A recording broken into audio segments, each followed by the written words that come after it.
আসিয়া ডাক দিয়া বলে ক্বালাত রব্বি বিনিলি ইনদাকা বাইতান ফিল জান্নাহ। ও দয়ার মালিক, তাকাইয়া দেখো, এত ক্ষমতা এত টাকা সব আমি ফেলে দিলাম, আরামের ঘুম আমারে দিল না, খানাও আমারে দেয় নাই, আমি তোমার জন্য এত ধৈর্য ধারণ করেছি, এত বড় ক্ষমতাওয়ালার ঘরে থাইকাও আমি ঘুমানের মতো একটু জায়গা পাই নাই, এত বড় টাকাওয়ালার ঘরে থাইকাও খানা পাই নাই, এখন আমার ফাঁসি হাজার হাজার মানুষ দেখার জন্য আছে।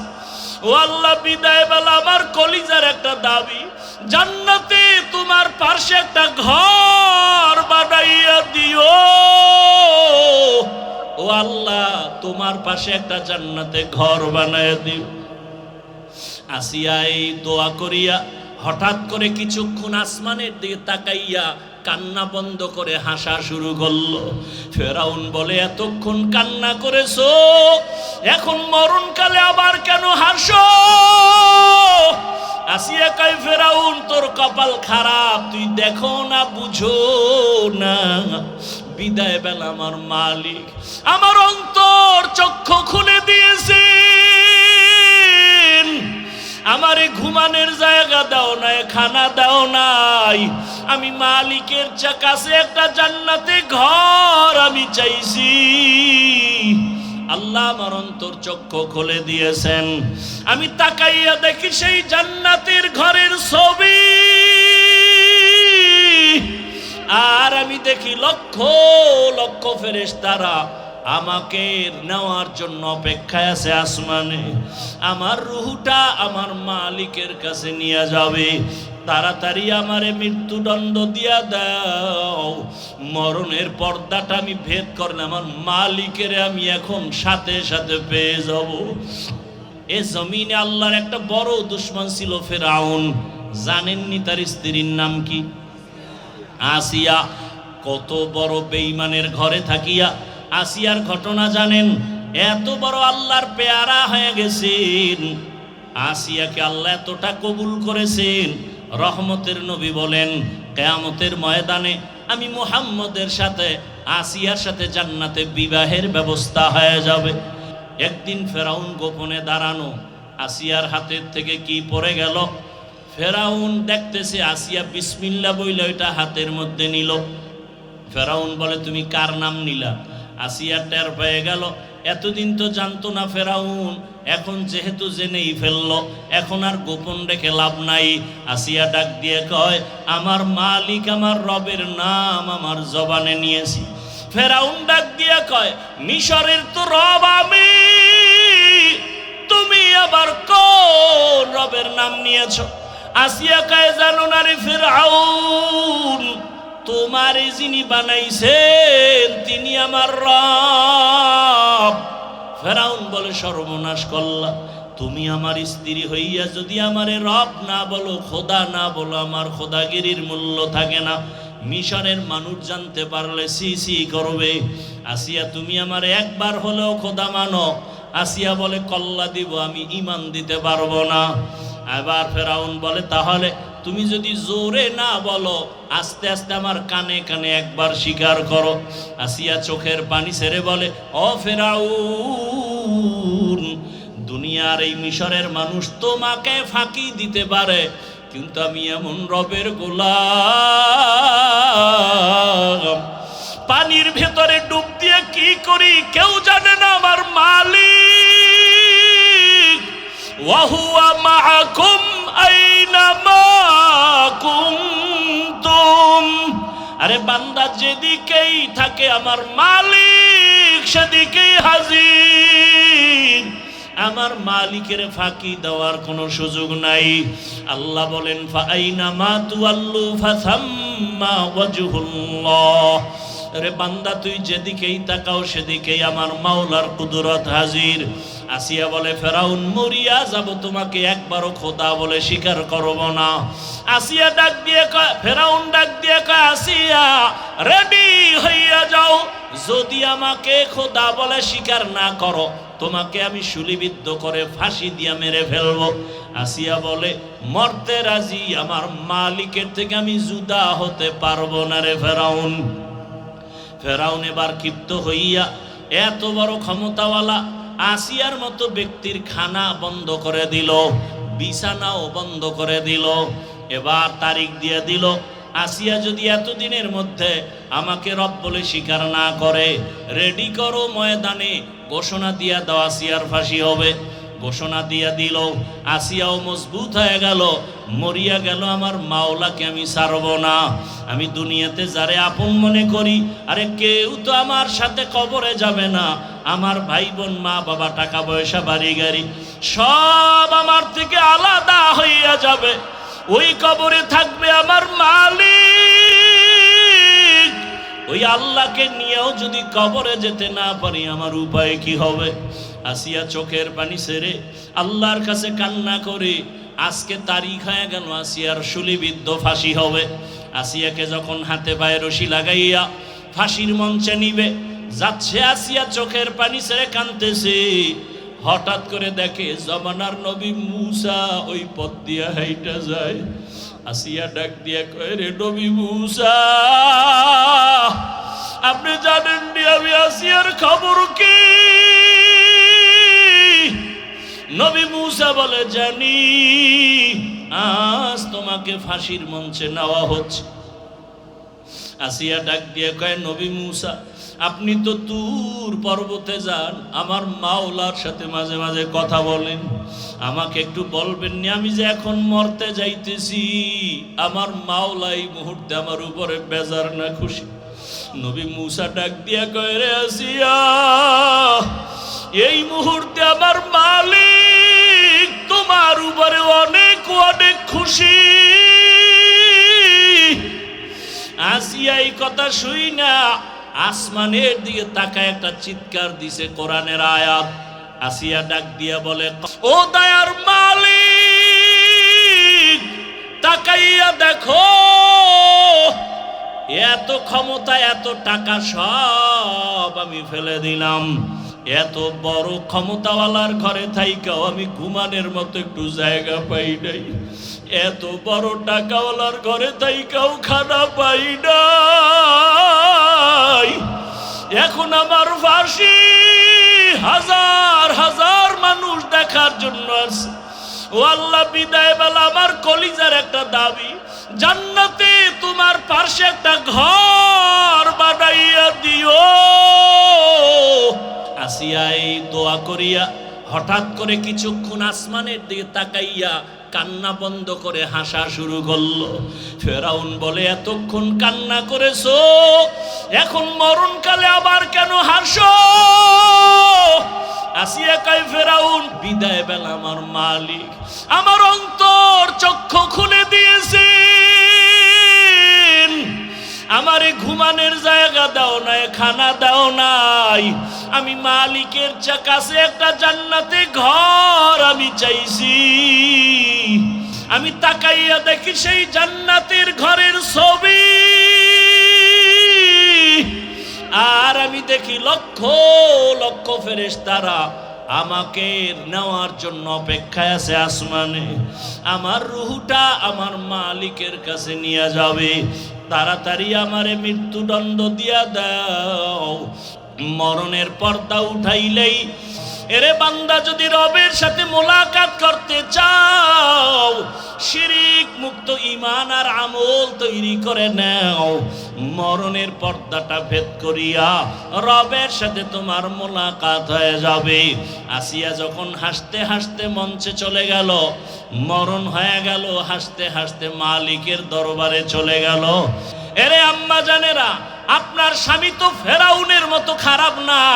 আপনি কি পারতেন না স্বামীকে যদি বুঝাইতেন, ও স্বামী, আমি বাবা মায়ের মায়া সারিয়া তোমার সংসারে আসছি রে স্বামী, খাইয়াছি না খাইয়াছি কোনো দুঃখ নাই, জীবনে তো বিবাহের সিঁড়িতে পা রাখলাম, কোন দিন মরণ হবে জানা নাই। ও স্বামী, তোমার ঘরে এসে একটা দাবি আমার অন্তরে, তুমি আমারে খাওয়ায়া রাখলো আলহামদুলিল্লাহ, তুমি আমারে না খাওয়াইয়াও যদি হাসি দাও তাতেও আলহামদুলিল্লাহ, তবে আমার দাবি হারাম টাকা কামাই করবা না, হারাম মাল ঘরের মধ্যে আনবা না, হারাম টাকার মাল খাইয়া সন্তানটার রক্ত নাপাক করব না, আমাদের রক্ত নাপাক করব না। আম্মা জান, আপনি যদি স্বামীটাকে একবার বলতেন, কোন স্বামী জীবন গেল হারাম মাল ঘরে নিতে সাহস পাইতো না। এরে আম্মা জান, আপনি যদি 5 বেলার নামাজ পড়িয়া আল্লাহর কাছে দোয়া করে স্বামীকেও ডাকতেন, স্বামীও নামাজি হয়ে যাইত। এরে আম্মা জানেরা, একটু যদি চেষ্টা করতেন, সন্তানটাকে আদো বলা বানাইবার চেষ্টা করতেন, আপনার সন্তান আদো বলা হয়ে যাইত। আসিয়ার মতো বান্দি এই বেঈমানের ঘরে থাকিয়া এত ক্ষমতা, এত টাকা সব লাথি মেরে ফালাইয়া আসি আমার মালিকের এমন পেয়ারা হয়ে গেলেন। ও যুবক, এই জন্য বলেছি বরদোয়া নিও না। স্কুলে পড়ো, কলেজে পড়ো, চাকরি করো, ব্যবসা করো, মা বাবার দোয়া, শিক্ষকের দোয়া, ওলামায়ে কেরামের দোয়া নিয়ে সামনে আগাও। আদর্শবান ডাক্তার হও, আদর্শবান ইঞ্জিনিয়ার হও। ও পর্দার আড়ালের আম্মা জানেরা, বোনেরা, আপনাদের জীবনটা কতই যে ধন্য। সমস্ত নবীদের মা আপনারা, সাহাবায়ে কেরামের মা। এখানে স্টেজে কত সন্তানের মাথায় পাগড়ি দিলাম কোরআনের হাফেজ, এদের সিনার ভেতরে 30 পারা কোরআন জমা করে দিছেন আমার আল্লাহ। এদের মা বাবার মতো ঈদের আনন্দে আজকে আর কেউ নাই রে বাবা। ও পর্দার আড়ালের আম্মা জান, আল্লাহ আপনাকে কত সম্মান দান করেছেন। সারা দিন রাত বয়ান করলে শেষ করা যাবে না। এই জমিনে যত ভালো ভালো সন্তান আছে আপনাদের অবদানের কারণে, দুনিয়াতে ভালো যত সন্তান আপনাদের কারণে। এরে আম্মা জান, আপনার মতো কত মা এখনো আছে, পর্দা করে, স্বামীর মাল হেফাজত করে, মোবাইলে সময় নষ্ট করে না। আপনারা কেন পারবেন না রে মা? এখনো সময় আছে, তওবা করেন। আপনার মতো মায়ের গর্ভ থেকেই তো খাজা মঈনুদ্দিন চিশতি আজমিরি আসছেন। ভালো করে শুনে রে যুবক, আমি হাফিজুর রহমান, এই চেয়ারে বসার খোদার কসম কোনো যোগ্যতা নাই। আমার মা বাবার চোখের পানি আর আমার মুরব্বীদের দোয়া। তবে বয়ান যে করতেছে, আমার আম্মা আমারে ধরে ধরে বয়ান শিখান নাই, আমার আব্বা জান আমাকে জীবনে বয়ান শিখান নাই। আমাকে এখানে বসাইছেন আমার মা বাবার চোখের পানি, কিন্তু বয়ান করাইতেছেন আমার ওস্তাদের মেহনত। আমার ওস্তাদরা ধরে ধরে আমাকে বয়ান শিখাইছেন, কথা শিখাইছেন, আমাকে দস্তখাত দেওয়া শিখাইছেন। মা বাবার অবদান একদিকে, ওস্তাদের অবদান আছে আর একদিকে। এবার বয়ানও শিখে ফেলছি, কিন্তু বয়ানের মধ্যে রুহু নাই, রুহু নাই। বয়ান চলে, মানুষের চোখে বাণী নাই, নিজের মধ্যে ইখলাস নাই। এটা আনার জন্য লাগবে আল্লাহ ওয়ালাদের নেক নজর। এই জন্য বলেছি, এটাও শুনে রাখো, জীবনে কোনো মা বাবা সন্তানের জন্য বরদোয়া করে না, কোনো শিক্ষক ছাত্রকে বরদোয়া করে না, কোনো আলেম উম্মতকে বরদোয়া দেয় না। তবে বরদোয়াটা অন্তর থেকে মাঝে মাঝে এসে যায়। যদি মাকে বাবাকে কষ্ট দাও, আর মা বাবায় যদি কষ্ট পায়, বলে আহ, এটাই তোর জীবন ধ্বংসের কাল হয়ে যাবে। শিক্ষক কষ্ট পেয়ে যদি বলে আহ, নিঃশ্বাসটা ছেড়ে দিবে, তোর কপাল পুড়ে যাবে। রাস্তাঘাটে সারা দিন রাত চলি 12 মাস, রাস্তায় অনেক পাগল দেখি, ল্যাংটা পাগল। আশ্চর্যরা ইংলিশে কথা বলে, আরবিতে কথা বলে। চিন্তা করলাম, রাস্তার ল্যাংটা পাগলে কেন ইংলিশে কথা বলে, রাস্তার ল্যাংটা পাগল কেন আরবি কথা বলে। হিসাবটা মিলাইয়া দেখলাম, পাগল হইয়া ইংলিশ শিখে নাই, আরবি শিখে নাই। মা বাবা বা শিক্ষক না আলেমের সাথে বেয়াদবি করে রাস্তার পাগল হয়ে গেছে। লিকুল্লি শাইইন জিনাতুন ফিল ওয়ারা ওয়া জিনাতুল মারই তামামুল আদাবি আজ খোদা খাহি মে তৌফিক আদব বেআদব মাহরুম গাশত আজ ফজলে রা। ও আমার কলিজার যুবক বাবারা, মা বাবার দোয়া ছাড়া জীবনে সফলতা আসবে না, খোদার কসম। বেয়াদবি কইরা যদি ডাক্তার হও, তাসলিমার মতো জুতা খায়া দেশ থেকে পালাতে হবে। আর যদি আদবালা ডাক্তার হও, শুধু বরগুনা না, গোটা বাংলাদেশের মানুষ মাথায় নিয়ে সম্মান করবে। এটা দোয়া ছাড়া হয় না। জীবনে তোমার 3টা জায়গার দোয়া জীবনের খুব পুঁজি সফলতার: মা বাবার দোয়া, শিক্ষকের দোয়া, উলামায়ে কেরামের দোয়া। এজন্য অনুরোধ করে বলি রে বাবা, স্কুলে পড়ো, কলেজে পড়ো, চাকরি করো, ব্যবসা করো, ডাক্তার হও, ইঞ্জিনিয়ার হও, বেয়াদব হইও না। ও যুবক বাবা, এবার বাস্তবে একটু উদাহরণটা দেই। আপনার মতো যুবক স্কুল কলেজে পড়ে, জেনারেল লাইনে আছে, জীবনে মাদ্রাসায় পড়ে নাই, এমন বান্দা স্কুলে পড়িয়া 5 বেলার নামাজ পড়ে, সত্য বলেন আছে না নাই? আপনার কপালে কার অভিশাপ লাগছে, আপনি কেন পারেন না?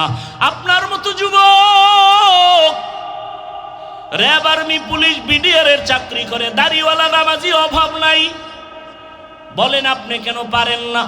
আপনার মতো যুবক রাস্তায় গাড়ি চালায়, ড্রাইভারি করে, নামাজ পড়ে, আপনি কেন পারেন না? আপনার মতো যুবক নদীর মধ্যে মাছ ধরে, নামাজ ছাড়ে না, বলেন আপনারা কেন পারেন না?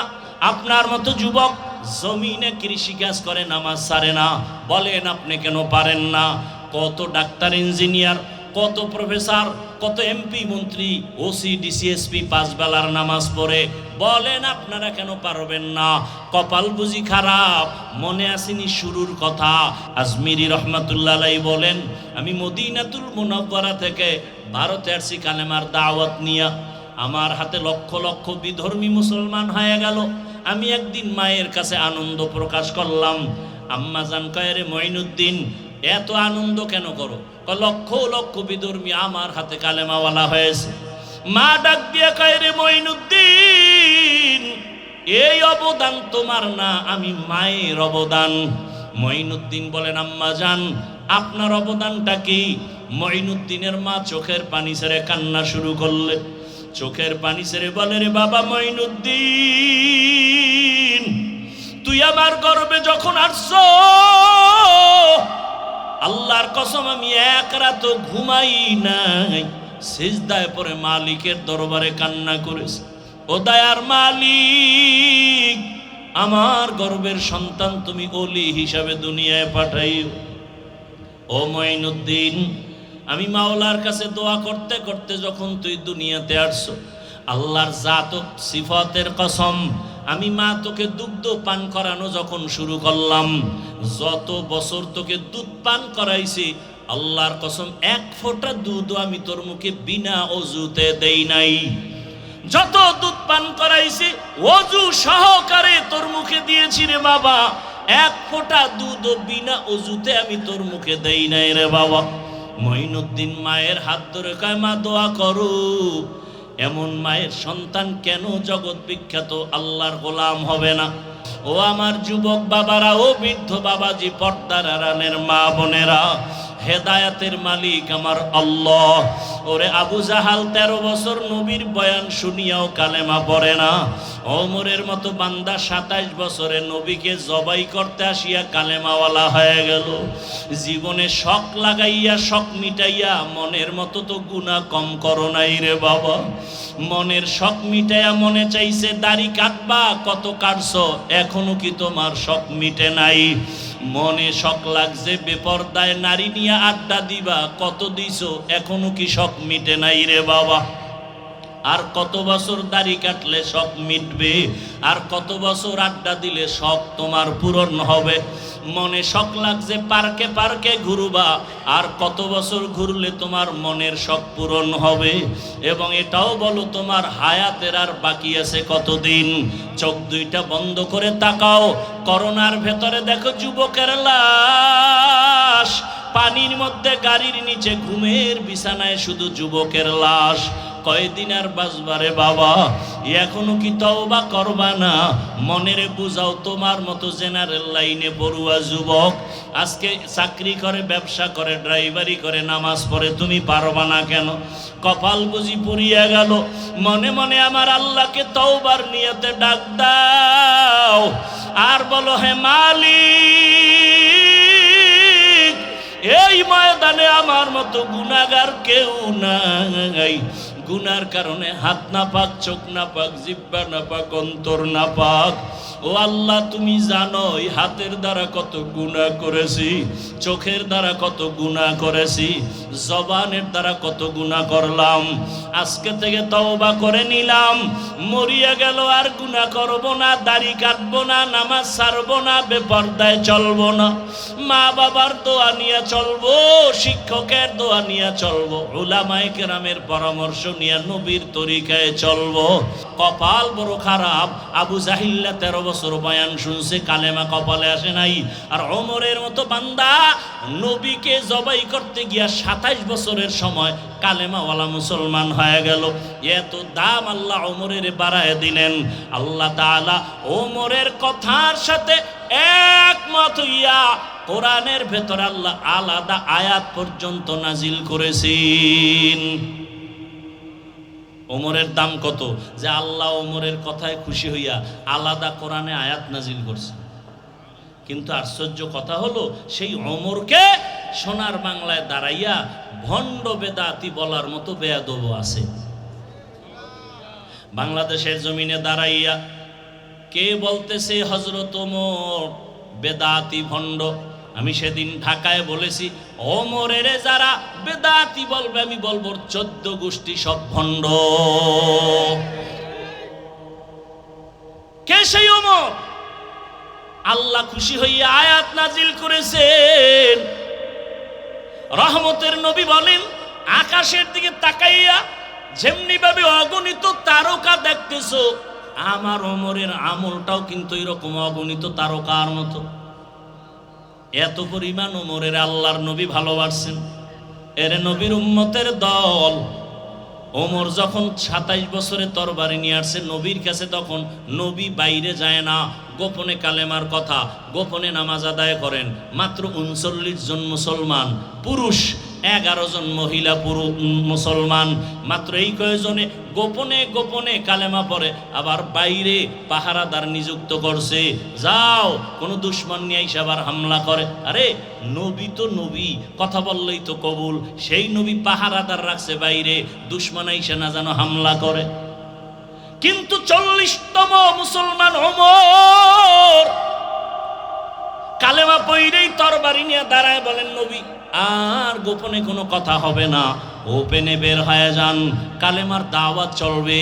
হাতিমে কাবায় দাঁড়াইয়া একটা হুঙ্কার দিয়া কয়, এই মুশরিকেরা আয়, মুহাম্মদের বিরুদ্ধে একটা কথা বলবি, মুহাম্মদের প্রয়োজন নাই, আমার ওমরের সামনে দাঁড়ায় যাও, তরবারি রেডি আছে।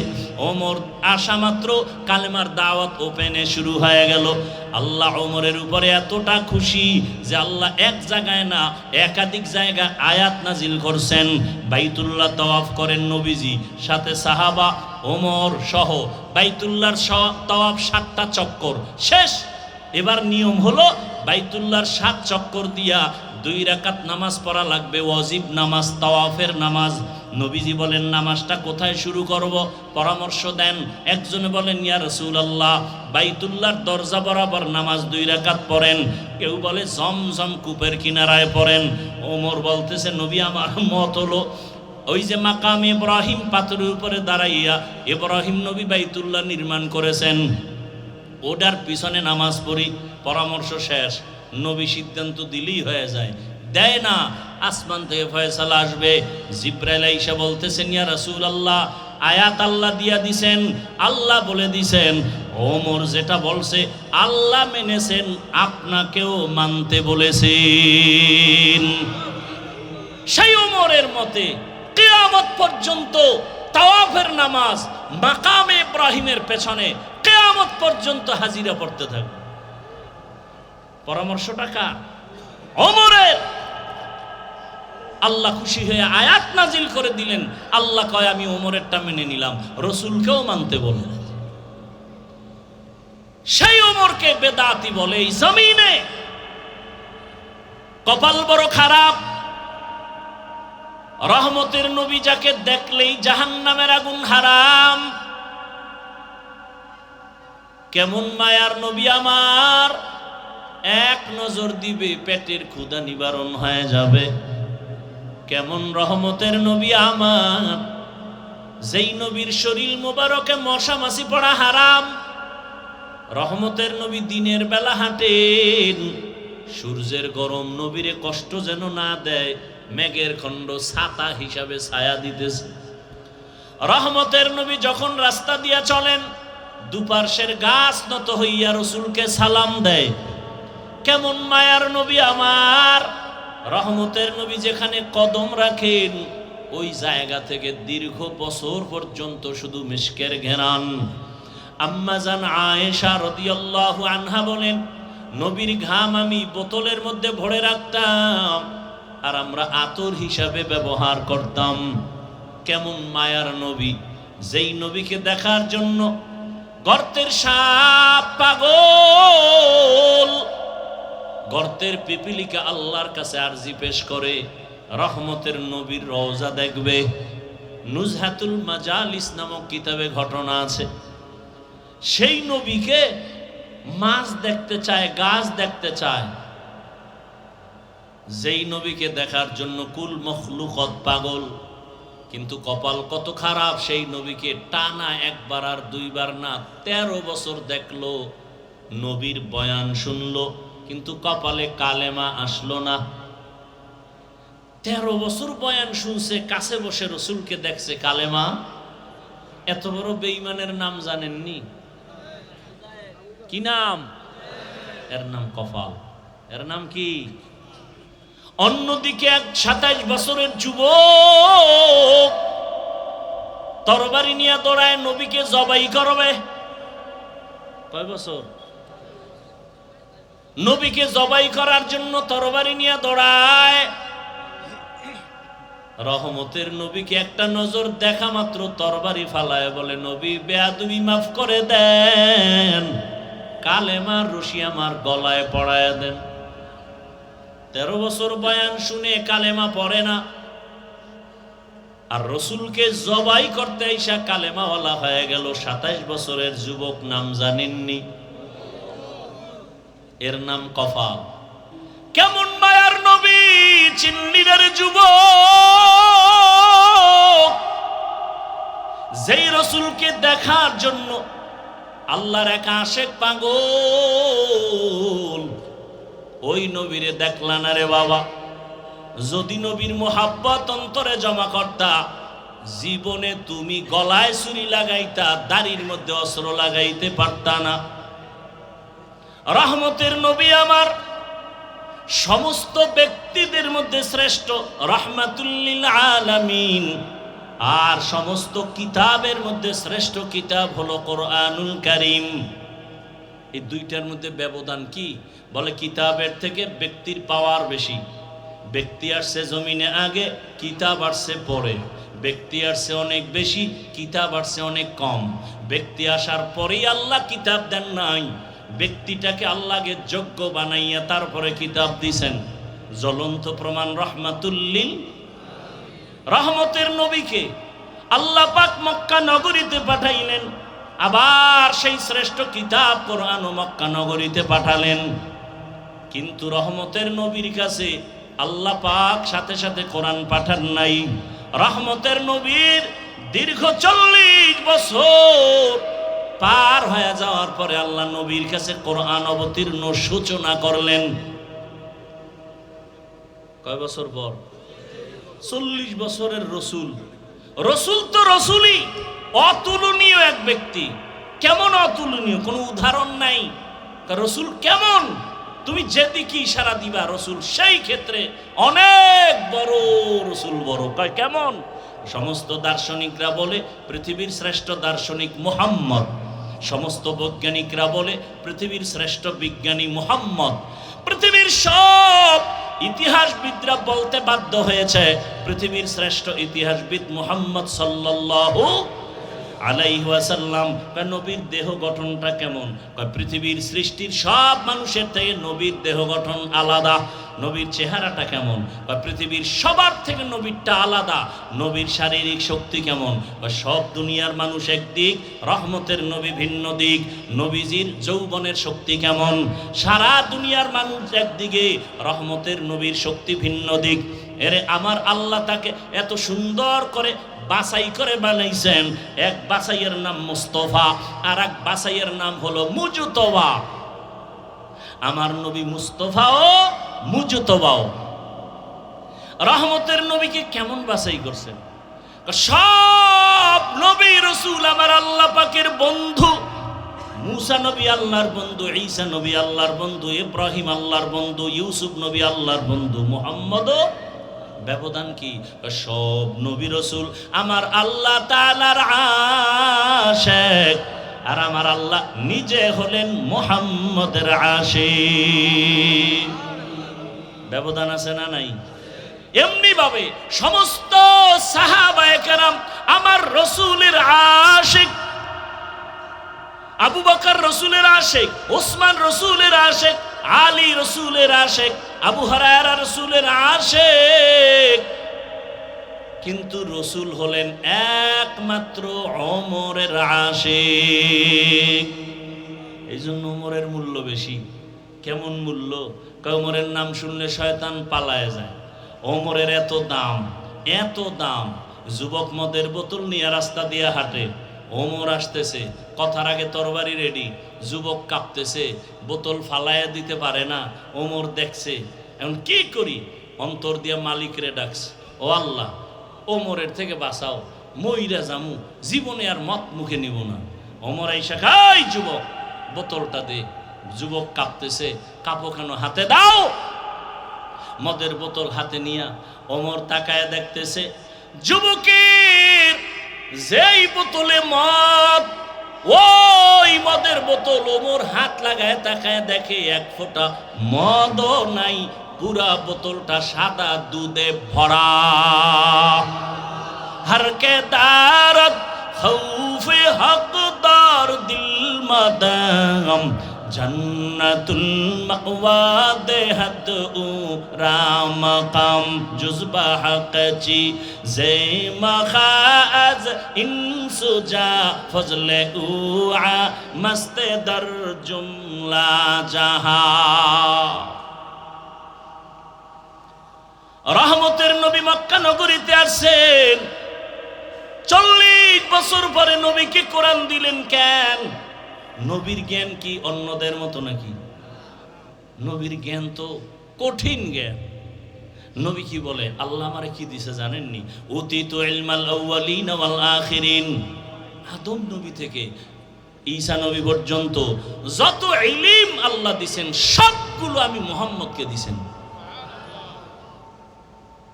তাহলে নবীর এত জ্ঞান, এত বুদ্ধি, সেই রাসূলকে 40 বছর পরে কোরআন দিলেন কেন?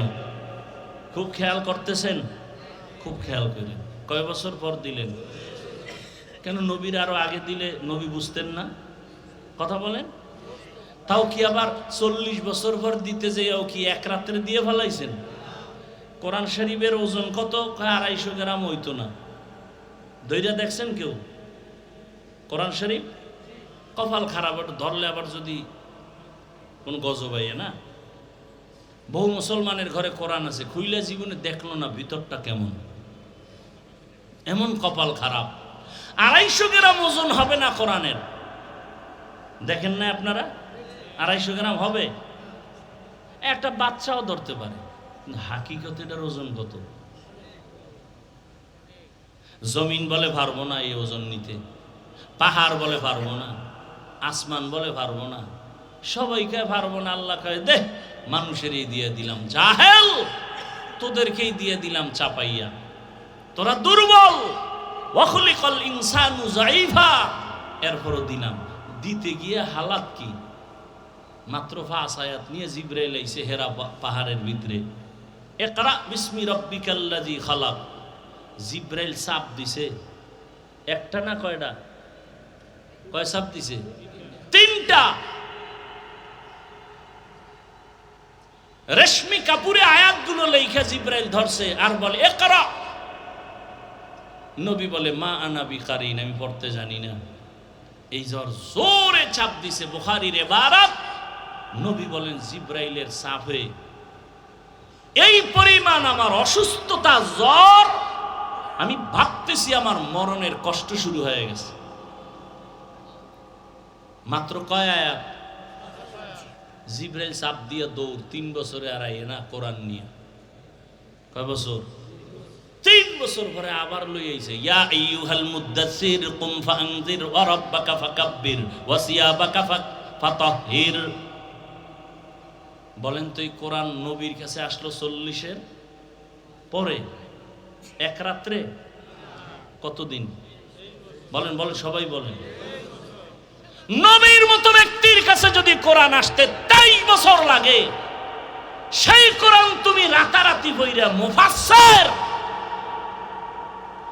রাতারাতি বইরা তুমি তাফসীর করো না? মুফাসসির লিখতে ভিজিটিং কার্ডে আটানাও লাগে না, লিখে দিছে মুফাসসিরে কোরআন। আমগো গ্রামে কয় না, বাপের নাম নাই সানগাজির বেয়াই। এত সোজা।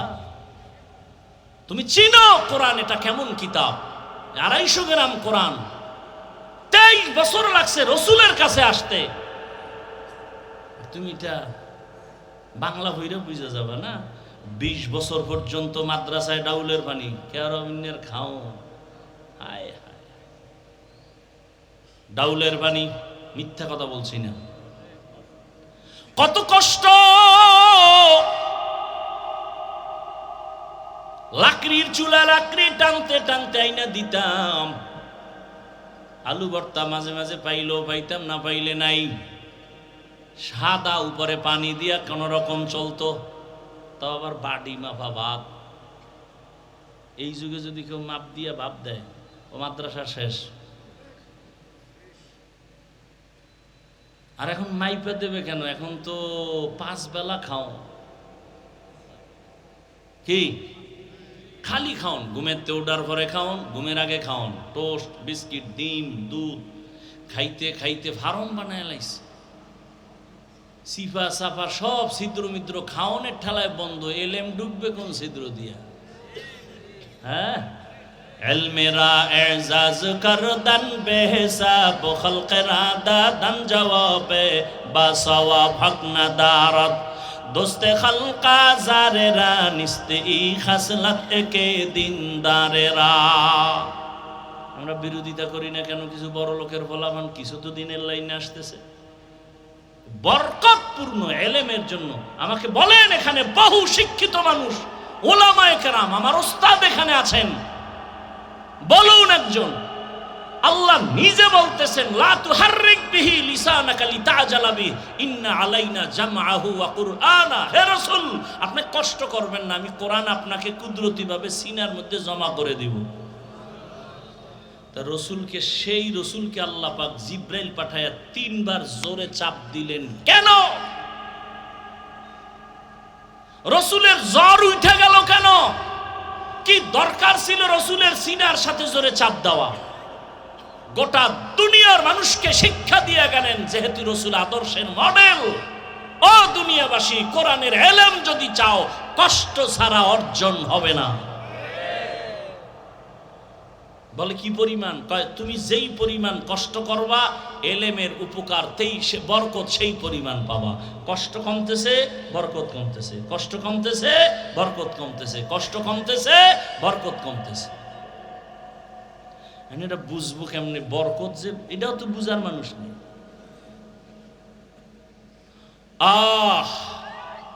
40টা বছর পরে নবীর হাত কাছে কোরআন। রহমতের নবী দীর্ঘ 40 বছর কারো কাছে কোনো দাওয়াত দেন না। নামাজের কথা নাই, রোজার কথা নাই, কোরআন আসছে, দাওয়াত শুরু। এই কিন্তু এসে গেছি মুখে, আগাবো তো নাকি শেষ করব? আসল আলোচনা কিন্তু কই মনে আছে তো? আর রহমান, এই ঘুরে টুরে আসছি কি 40 বছর রহমতের নবীর কোনো দাওয়াতের কাজ নাই। নবী শুধু শুধু মানুষের সাথে হাসি মুখে বুকে লাগায়, মুশরিকের সাথে বুকে লাগায়।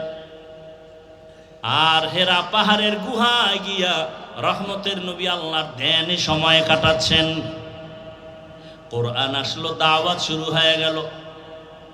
ইয়া আইয়ুহান নাস কুলু লা ইলাহা ইল্লাল্লাহু তুফলিহুন মান ক্বালা লা ইলাহা ইল্লাল্লাহ ফাদাখালাল জান্নাহ। নবী বলে, এক আল্লাহর ইবাদত করো, এক আল্লাহর ইবাদত করো, এক আল্লাহর ইবাদত করো। দাওয়াত চলতেছে চলতেছে চলতেছে, কেউ দেখেই কালেমা পড়ে, কেউ আর বাঁকা হয়ে যায়। রহমতের নবী কিছুদিন পরে আবার বলে তোমরা রহমানের ইবাদত করো। কার? মুশরিকরা এত বড় নষ্ট, শুধু শুধু রসুলকে কষ্ট দেওয়ার জন্য বাজে প্রশ্ন করতো, লাগে না এরপরও প্রশ্ন করতো। নবীজিরে প্রশ্ন করে তুমি এক আল্লাহর কইলে এতদিন না এক আল্লাহ, তোমাকে আল্লাহকে দুইজন কেন? একবার বললা আল্লাহর, একবার বলো রহমান, কেন একজনই? তাই এতদিন বলছে এক আল্লাহর ইবাদত করবো, এখন কেন বলো আবার রহমানের ইবাদত করব? তো বলো মানির রহমান, রহমানকে। নবী চুপ হয়ে গেলেন, একটু অপেক্ষা করো। আল্লাহ কয় জিবরাইল জলদি করে যাও, বেঈমান মুশরিকরা প্রশ্ন করে ফেলছে, জবাব নিয়ে যাও। আমি রহমানকে তার প্রশ্নের জবাব নিয়ে সূরাতুর রহমান শোনায়া দাও। আর রহমান আল্লামাল কুরআন খালাকাল ইনসান। এবার খেয়াল করেন, আলোচনার শেষের দিকে শুধু এটার ব্যাখ্যা দিয়ে ইতি টানব। রহমানের পরিচয় দিয়ে আল্লাহ আয়াত নাজিল করলেন, অর্থটা খেয়াল করেন তো।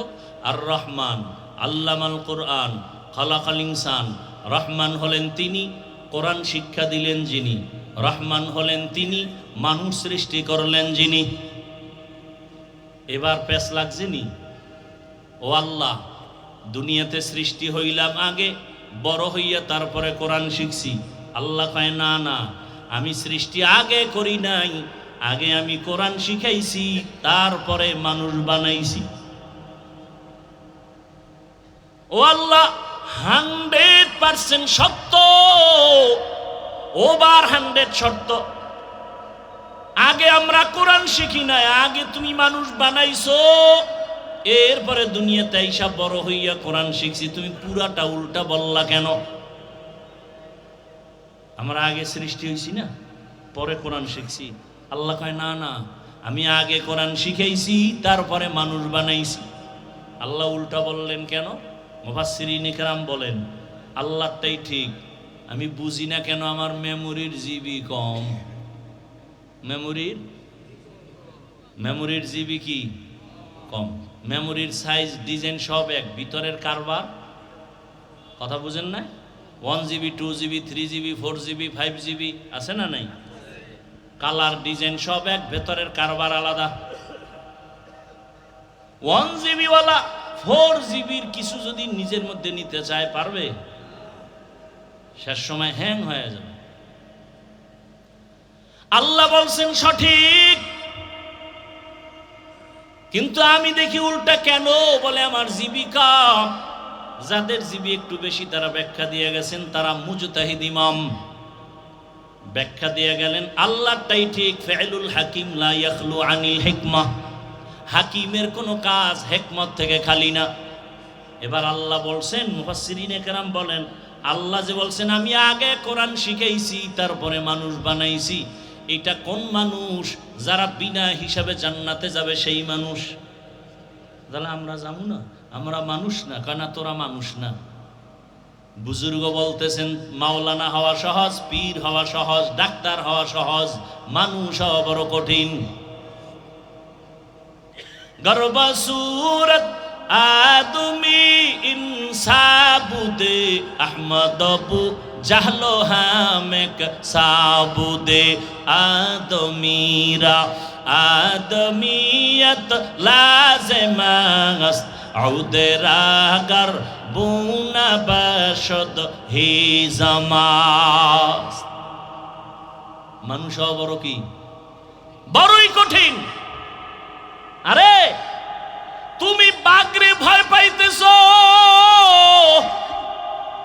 আর যারা আসল মানুষ এদেরকে বাঘে ভয় করে। উজানির জমিনে ঘুমন্ত ওলিয়ে কামেল,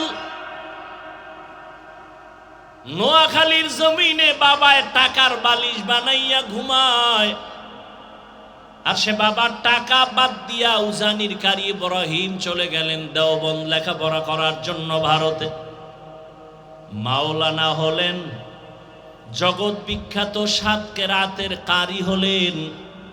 বাইতুল্লাহ লেখাপড়া শেষ করে গঙ্গুহি দরবারে গেলেন, তাওয়াজ্জু নিলেন, সবক নিলেন, খেলাফতের জিম্মাদারি পেলেন। বাইতুল্লাহ গিয়া কোরআনের তেলাওয়াতের এমন আওয়াজ, মক্কার মানুষ আশেক হয়ে গেল। ইমামতিতে তারে রেখে দিলেন।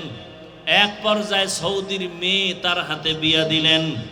শর্ত, মেয়েটাকে বাংলাদেশে নেওয়া যাবে না। রশিদ আহমদ গাঙ্গুহি চিঠি লেখলেন, এই ইব্রাহিম, বাংলাদেশে যাইয়া কালেমার খেদমত করো। এবার জিগায়, বিবি আমি তো যাব, চিঠি আসছে, তুমি কি করবা? খায় আমিও যাব। অনুমতি নিয়ে চলে আসলেন। আর নোয়াখালী না, চাঁদপুর জেলা কচুয়া থানার উজানি এলাকায় হিন্দুদের মালিকানায় বিশাল জমিন জঙ্গল খরিদ করলেন। খরিদ করিয়া ওই জঙ্গল পরিচ্ছন্ন করার জন্য ভেতরে ঢুকে দেখে একটা সুন্দর গম্বুজ দেখা যায়। গম্বুজের ভেতরে একটা বাঘ তার বাচ্চাকে দুধ পান করায়। কারি ইব্রাহিম কয়, রে বাঘ বনিয়াদ মারছে, তুমি তোমার গন্তব্যে চলে যাও। কুমিল্লা জেলার মধ্যে একটা থানা আছে, লালমাই থানা। ওই লালমাই একটা পাহাড় আছে, লালমাই পাহাড়। বাঘ ইব্রাহিমের কথা শুই না বাচ্চা কাঁধের মধ্যে নিয়ে লালমাই পাহাড়ে চলে গেল।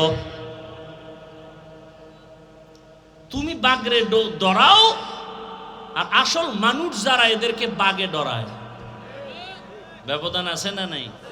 তুমি সাপকে ভয় করো, আর যারা মানুষ এদেরকে সাপ ভয় করে। তুমি টাকাওয়ালা অস্ত্রধারীকে ভয় করো, আর যারা খাঁটি মানুষ এদেরকে সব সন্ত্রাসীরা ভয় করে। তুমি বলবে, প্রশ্ন করো, বাঘ বাচ্চা কাঁদে নিয়ে গেল, ইব্রাহিমের কথা হইল। কাছে থাকলে কানে ধরে জিগিতাম, হইল কিনে দিগা। তবে পারলাম না, তবে বুঝায় গেলাম। শুনো, গ্রাম এলাকায় গরু দিয়ে হাল চাষ করেনি? করে। কারা? সব মেট্রিক পাস। বলেন, সমাজের একেবারে দুর্বল মানুষ, অশিক্ষিত মানুষ, মূর্খ মানুষ, চাষি, তাই তো? সত্য কথা স্বীকার করেন। এই যে একজন দুর্বল মূর্খ চাষি গরু নিয়ে হাল চাষ করে, যখন গরুরে বলে গরু দাঁড়া, দাঁড়ায়নি। বলেন বলেন, গরুরে যদি বলে ডাইনে যা, যায়নি, বামে যা, যায়নি। ওই যে শুরুতে বলছিলাম দেখতে নারী। একটা মূর্খ ব্যক্তি নামাজ নাই, বিড়ি টানে, রোজা নাই, এর কথা যদি গরু শুনে, তো আল্লাহর প্রিয় বান্দা ইব্রাহিমের কথা বাঘ শুনবে না কেন? ইবাদতের জন্য আল্লাহ মানুষ বানাইছেন। এবার বলেন, মানুষের গুণের নাম কি? এই বলতেছি, ভুলে গেছি। মানুষের গুণ কি? ইবাদত। ইবাদত মানে সারা রাত তাসবিহ টানা, সারাদিন রোজা রাখা, সারাদিন তেলাওয়াত করা না। বান্দা তুমি জীবনে যা করবা সব ইবাদত, তবে হতে হবে 2 শর্তের বিনিময়। এক শর্ত রেজাবিল কাজা, দ্বিতীয় শর্ত তরিকায়ে রাসূল। আমি যা করব, যা বলবো সব হবে আল্লাহর সন্তুষ্টির জন্য, রহমতের নবীর আদর্শ অনুযায়ী। নবীজির আদর্শ মতো নামাজ পড়ো ইবাদত, নবীর আদর্শ মতো খানা খাও ইবাদত, নবীর আদর্শ মতো পানি পান করো ইবাদত, নবীর সুন্নাত আদর্শ মানিয়া তুমি ব্যবসা করো ইবাদত। এই যে 1 বোতল পানি স্টেজে, আপনিও পানি পান করবেন, আমিও করব, পিপাসা নিবারণের জন্য। আপনি কি করলেন? বাম হাত দিয়া বোতলটা নিয়া ডান হাত দিয়া মুখটা খুললেন, খুইলা বাম হাত দিয়ে একটা টান মারলেন, এক টানে আধা বোতল নাই। আমিও পানি পান করব। আমি ডান হাতে বোতল নিয়া বাম হাত দিয়া মুখা খুলবো, এরপরে ডান হাত দিয়া পানি পান করব। পুরা বোতলের পানি পান করব, তবে 3টে স্টেপে পান করব। আমার পানিও পান হবে, সুন্নত আদায় হয়ে যাবে। জুতা আপনিও পরেন, আমিও জুতা পরি, রহমতের নবীর আদর্শ অনুযায়ী পরেন, ইবাদত হবে। বাথরুমে যাবেন, আমিও বাথরুমে যাই, ইবাদত বানায় যান। বাথরুমে যাবেন, নবীজি বলেন খালি মাথায় যাইও না, খালি পায়ে যাইও না, বাম পা দিয়া ঢুকো, ডান পা দিয়া বের হও। বাথরুমে গিয়া বাম পায়ের উপরে ভর করে বসবা সুন্নত। বাম পায়ের উপরে ভর করিয়া হাঁটুর উপরে কাপড় উঠানো যাবে না, হাঁটু ঢেকে বসবে, এটা সুন্নত।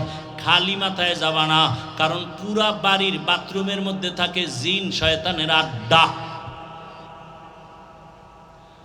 ওখান থেকেই কিন্তু সবাই বিপদগ্রস্ত হয়ে যায়, অনেক অ্যাক্সিডেন্ট হয়ে যায়। রহমতের নবীর আদর্শ মতো বাথরুমে যাও, ইবাদত হয়ে যাবে।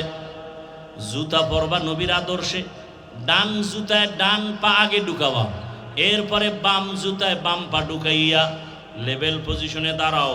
এবার যখন তুমি কদম দিবা, নবীর সুন্নত হলো ডান পা দিয়া কদম শুরু করো, এটা সুন্নত। ঘর থেকে বের হও ডান পা দিয়া সুন্নত, আবার ঘরের মধ্যে ঢুকো ডান পা দিয়া সুন্নত। ডান ডান সব হেমানে কেন? একটা উসুল কি কয়, ভালো কাজ হবে ডান দিক থেকে। অনেকের কাছে বিড়ি টানা ভালো কাজ, এই জন্য ডান হাতে টানে, আর চা টানে বাম হাতে। কথা ঠিক নেই?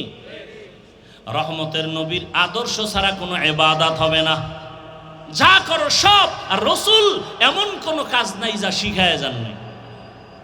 আর রসুলের আদর্শ বাদ দিয়ে যদি কেউ নামাজও পড়ে, ইবাদত হবে না। রোজাও রাখে, ইবাদত হবে না। যেমন একজনে 30 রোজা রাখতে রাখতে খুব আবেগ বাইরে গেছে, ঈদের দিনও রোজা রাখি, সব হবে কেন? রসুলের আদর্শে নাই। রাতে আপনি ঘুমাবেন, ইবাদত। রহমতের নবী বলেন, কেউ যদি এশার নামাজ পড়ে ঘুমায়, আবার ঘুম থেকে উঠা ফজরের নামাজ আদায় করে, ঘুমাইয়া যেই সময়টা ব্যয় করবে, ওই সময়টাও নেকের পাল্লায় ওজন করা হবে। রহমতের নবীর ইবাদত আদর্শ মেনে ইবাদত করো।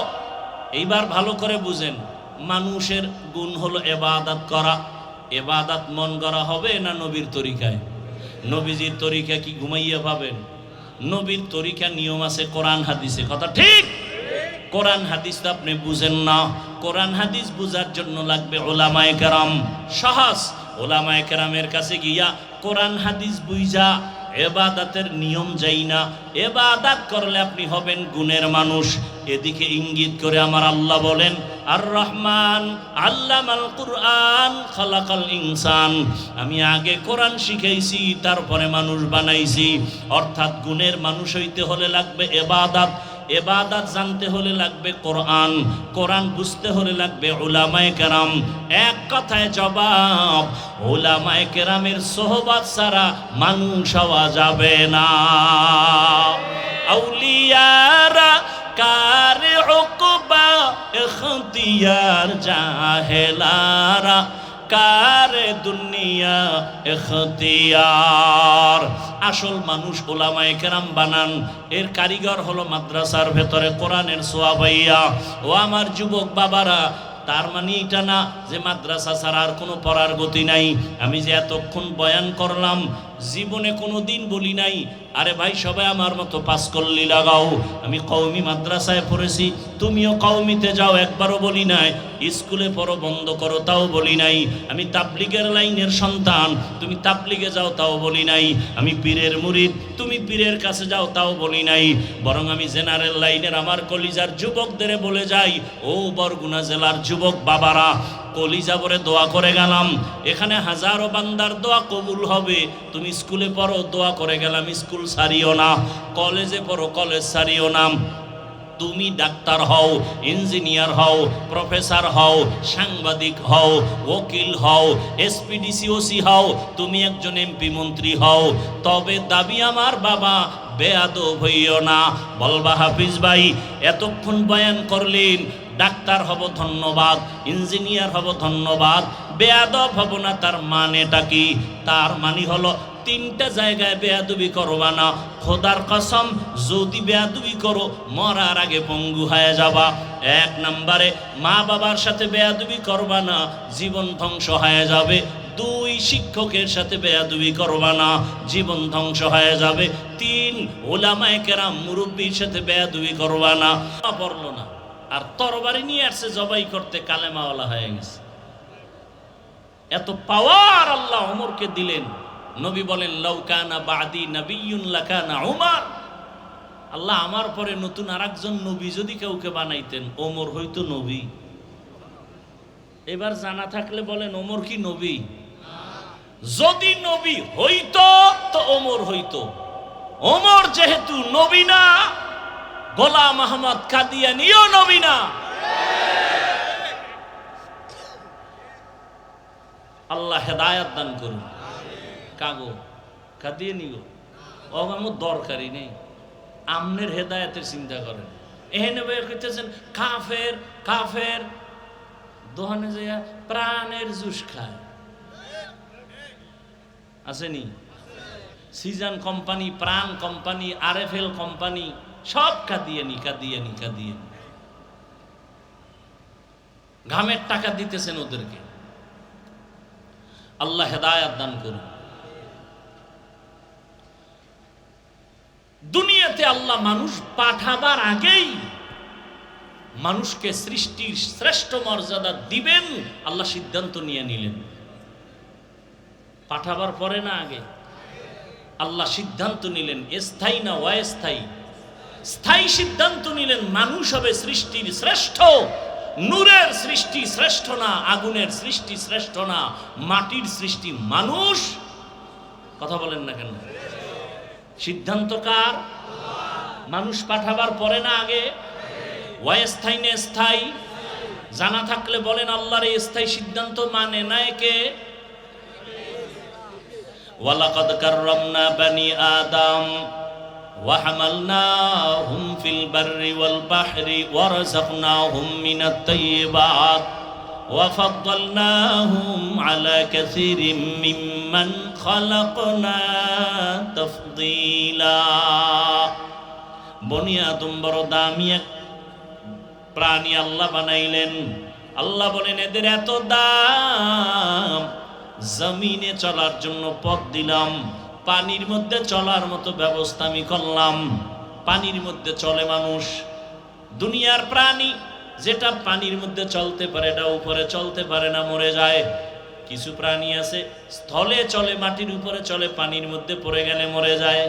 মানুষ এমন এক সম্মানিত প্রাণী, ওরা চাইলে মাটির উপরে চলবে, মরবে না। পানির ভেতরে চলবে, মরবে না। পানির উপরে চলবে, মরবে না। হাওয়ার উপরে চলবে, মরবে না। এই সম্মান কে দিলেন? দেখ যা কুরআন মে আয়ে মুহতারাম মুস্তাফা কি উম্মতে খায়রুল উমাম। বনি আদম বড় দামি, এদের জন্য আল্লাহ বলেন আমি উত্তম খানার আয়োজন করেছি। আমি পিপিলিকার খানাও দেই, আমি উড়ন্ত পাখির খানাও দেই। হাজারো কোটি মাছ নদীর মধ্যে খানা কে দেন? জঙ্গলের ভেতরে হাজারো প্রাণীকে খাওয়ায়।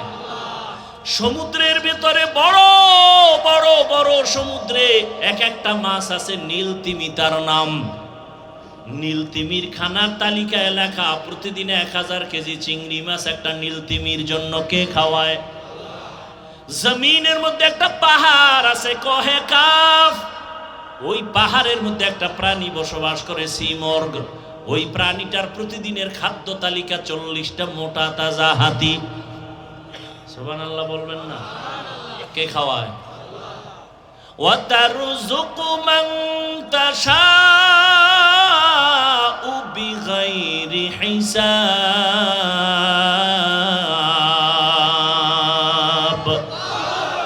গর তাওয়াক্কুল মি কুনি হার সুবহ শাম میرساند رزق تو از لامقام جزبه حق چی زیمخا از انسو جا فضل و عامست در جملا جہا. পিপিলিকার খানা কে দেন? কোন পিপিলিকা না খায় মরছে? জঙ্গলে হাজারো প্রাণী আছে, খানা কে দেন? আপনাদের বরগুনার সকাল 8টায় সেই প্রাণীরা খানা খায়। সকালবেলা একটা পাখি বের হয়, বের হইয়া খোলা আকাশে উড়ে, সন্ধ্যাবেলা নিজের পেট ভরে বাচ্চার খানা নিয়ে বাসায় হাজির। কে খাওয়াইলো? কিতাবে আছে একটা কাক। কাক কাক চিনেন না? কাক কালো, কোকিল কালো, কালো মাথার কেশ, এর চেয়ে বসি কালো মনের হিংসালেশ। নিম তিতা নিন্দা তিতা আরো তিতা খর, এর চেয়ে বেশি তিতা 203-এর ঘর। চাকা গোল পয়সা গোল, গোলালু গোল, এর চেয়ে বেশি গোল মনের গন্ডগোল। একটা কাক যখন বাচ্চা দেয়, হায়াতুল হায়াওয়ানের ভেতরে আছে, কাক যখন বাচ্চা দেয় কাকের পশম কি? কালো। কিন্তু বাচ্চা যখন দেয় ওই বাচ্চার গায়ে কোনো পশম থাকে না 3 দিন পর্যন্ত। মা ভয়ে ওই বাচ্চাটার কাছেও যায় না, বাচ্চা একা, মা আলাদা। এরপরে বাচ্চা 3 দিন কে খাওয়াবে? কিতাবে লেখছে আল্লাহ একদল পোকা ওই বাসার সামনে উড়তে থাকে, সাদা সাদা পোকা, ওই বাচ্চার ঠোঁটের আগায় উড়ে বাচ্চা ওটাকে ধরে ধরে খায়। 3 দিন পর্যন্ত ওই মা কাছে যায় না। আল্লাহর কুদরতে ওই বাচ্চাটা পোকা খেয়ে খেয়ে 3 দিনের মধ্যে সাদা শরীরে কালো পশম চলে আসে। যখন কালো পশম চলে আসে বাচ্চাটার ভয় মায়ের অন্তরে থাকে না, তখন মা 3য় দিনের পরে আইসা বাচ্চাকে খানার জিম্মাদারি নিয়ে নেয়। কুদরত কার? বলেন, পিপিলিকার খানা আল্লাহ দেয়, আসমানের খানা আল্লাহ দেয়, প্রাণীদের খানা, নদীর মাছের খানা আল্লাহ দেয়। না খায় মরছে কেউ? ওদের খানা কি একটা জায়গায় দেয় যে আইসা খায়, না জায়গায় পৌঁছায় দেয়? বলেন, ওরা দামি না আমরা দামি? বলেন, আল্লাহ আমগো দিতে পারে না? আপনারা পাগল হয়ে গেছেন কেন খানার জন্য? আমরা তো ওদের থেকে আরো দামি। পিপিলিকার খানা যদি আল্লাহ গর্তে দিতে পারেন, নদীর মাছের খানা যদি ভেতরে পৌঁছায় দিতে পারেন, আমরা তো আল্লাহর পেয়ারা গোলাম। আল্লাহ তো আমাদের ঘরে খানা দিয়া যাবেন, কিন্তু দেন না কেন? দেয় না তো দেন, আমরা খুঁজাও পাইতেছি না। কারণটা কি? এর একমাত্র কারণ, ওরা কেন পায় আমরা কেন পাই না? ওরা আল্লাহর ডিউটি ঠিক মতো পালন করে, বেয়াদবি করে না। আর মানুষ পদে পদে আল্লাহর তা খাইয়া লইয়া আল্লাহর সাথে বেঈমানি করে। আল্লাহর হুকুম ঠিক মতো আমরা মানি না। স্লোগান তো দেই কেউ খাবে কেউ খাবে না, তা হবে না তা হবে না। অথচ কত মানুষ বড় অসহায়, এরা ঠিক মতো খানা পায় না। আল্লাহ বলেন, মানুষ তোমার জন্য পিওর খানার আয়োজন করেছি, কুকুরেও খায় তুমিও খাও, তবে কুকুরের থেকে তোমার খানা পিওর। মানুষের খানা যত আছে সব কাবার লাগায় দিছেন। তুমি ভাত খাইবা, চাল কাবারে লাগানো। বাহিরের ময়লা জানো তোমাকে ক্ষতি না করে। রুটি খাইবা, গমটাও কাবারে আটকায় দিছেন। ফল খাইবা, কাবারে আটকানো। মাছ খাইবা, কাবারে আটকানো। গোস্ত খাইবা, চামড়ার কাবার দেওয়া। একজনকে আমি চামড়া খাবো, পশমের কাবার পিলা খা। কিছু কিছু ফল আছে এটা কাবার সহ খাওয়া যায়। তাহলে এটা কেমনে খাবে? এটার কাবার থাকলেও কাবারটা এত সব ময়লা এটা ধরে রাখতে পারে না, ময়লা থাকে না। আপেল খাও কাবার সহ, ময়লা আটকাবে না। হালকা পানি দাও, একটা টিস্যু দিয়ে মোছা দাও, ময়লা থাকবে না। আর যেটি আটকাবে এই কাবারগুলো ফেলে ভেতরের পিওরটা খাও। কি সুন্দর কাঁঠাল, কি সুন্দর আম, কি সুন্দর লিচু, 12 মাস কে খাওয়ায়?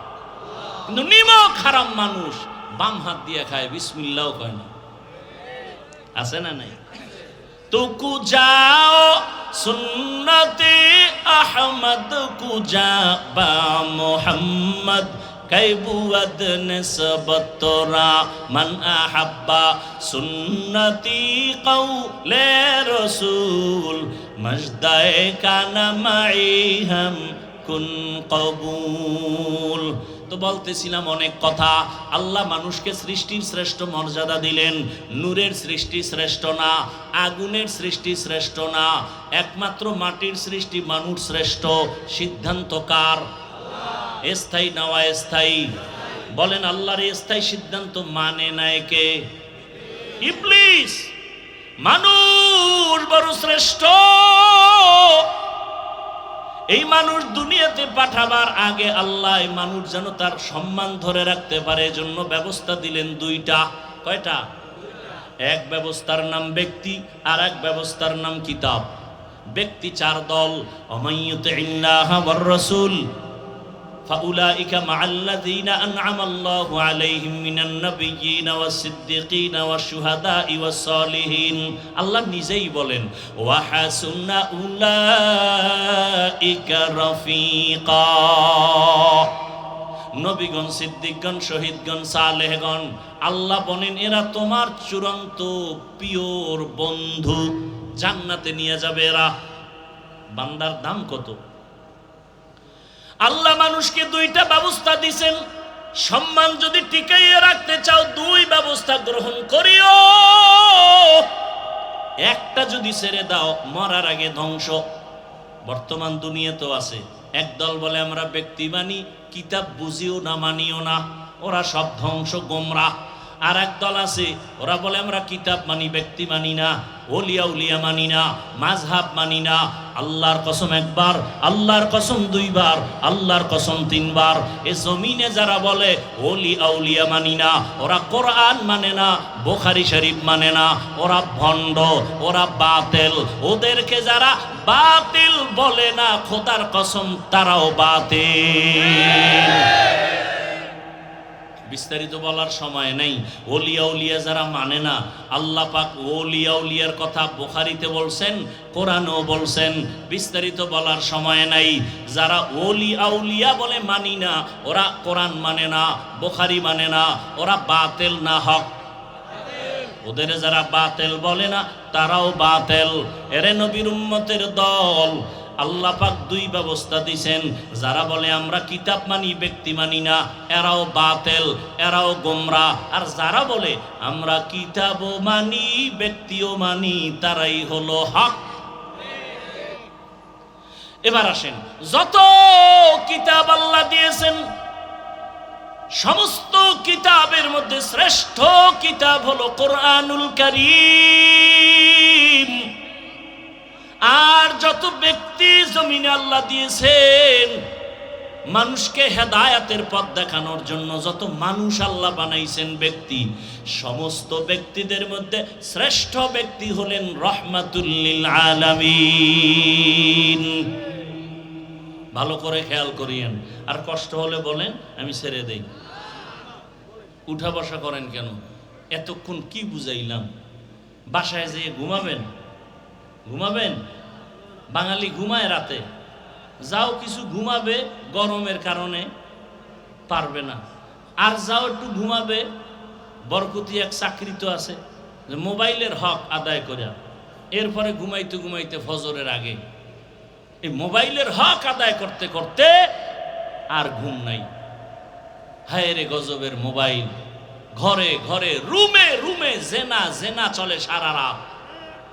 চোখের জেনা, কানের জেনা, জবানের জেনা, অন্তরের জেনা। ছেলে এক রুমে ঘুমায় মোবাইল নিয়ে জেনা করে, মেয়ে আর এক রুমে ঘুমায় মোবাইল নিয়ে দর্শন, চোখের দর্শনের জেনা, অন্তরের জেনা। মা এক রুমে মোবাইল জেনা, বাবা আর এক রুমে মোবাইল জেনা। এই পরিমাণ জেনা চলে ঘরে ঘরে, রুমে রুমে। উচিত ছিল ঘুমের মধ্যে আল্লাহর গজব এসে চেহারাটা শুকরের মতো বানাইয়া দেওয়া, দেন না কেন? রাহমাতুল লিল আলামিনের উম্মত হওয়ার কারণে। ইমামুল আউয়ালিনাল আখিরিন বাহরে সাদকা রাহমাতাল লিল আলামিন। আর সব চান্দাবাজার ধান্দাবাজেরা জানে ইসলাম ছাড়া শান্তি নেই। মানে না কেন? মানলে ওদের চান্দাবাজি চলবে না, ধান্দাবাজি চলবে না। ইসলাম কত সফট, ইসলাম কত সহজ। কিয়ামত পর্যন্ত ইসলাম ছাড়া কেউ এ জমিনে শান্তি দিতে পারবে না, কেউ পারবে না। দেখেন, মানুষকে কষ্ট দিবে তো দূরের কথা, ইসলাম কি বলে? একটা এই যে কোরবানি আসতেছে, একটা পশুকে জবাই দেওয়ার ক্ষেত্রে রসুল বলছেন আর এক পশুর সামনে এক পশু জবাই করিও না, ও কষ্ট পায়। ইসলাম কতটা আপনাকে সতর্কবাণী করলো। একটা পশুকে কষ্টের জন্য রসুল নিষেধ করছেন, মানুষকে কিভাবে কষ্ট দিবেন? এর নাম ইসলাম। আর সে ইসলামের রসুল জীবনে কাউকে গালি দেন নাই, হাজারো গালি শুনছেন, জবাব দেন নাই, একটা গালি দেন নাই, মিথ্যা বলেন নাই। এমনকি রসুল দুটো চোখ গরম করে কারো দিকে তাকান নাই। যদি তাকাইতেন ও জায়গায় পুরা ছাই হয়ে যেত, মুহূর্তের মধ্যে ছাই হয়ে যেত। রসুল কোনোদিন দুটো চোখ গরম করে কারো দিকে তাকান নাই।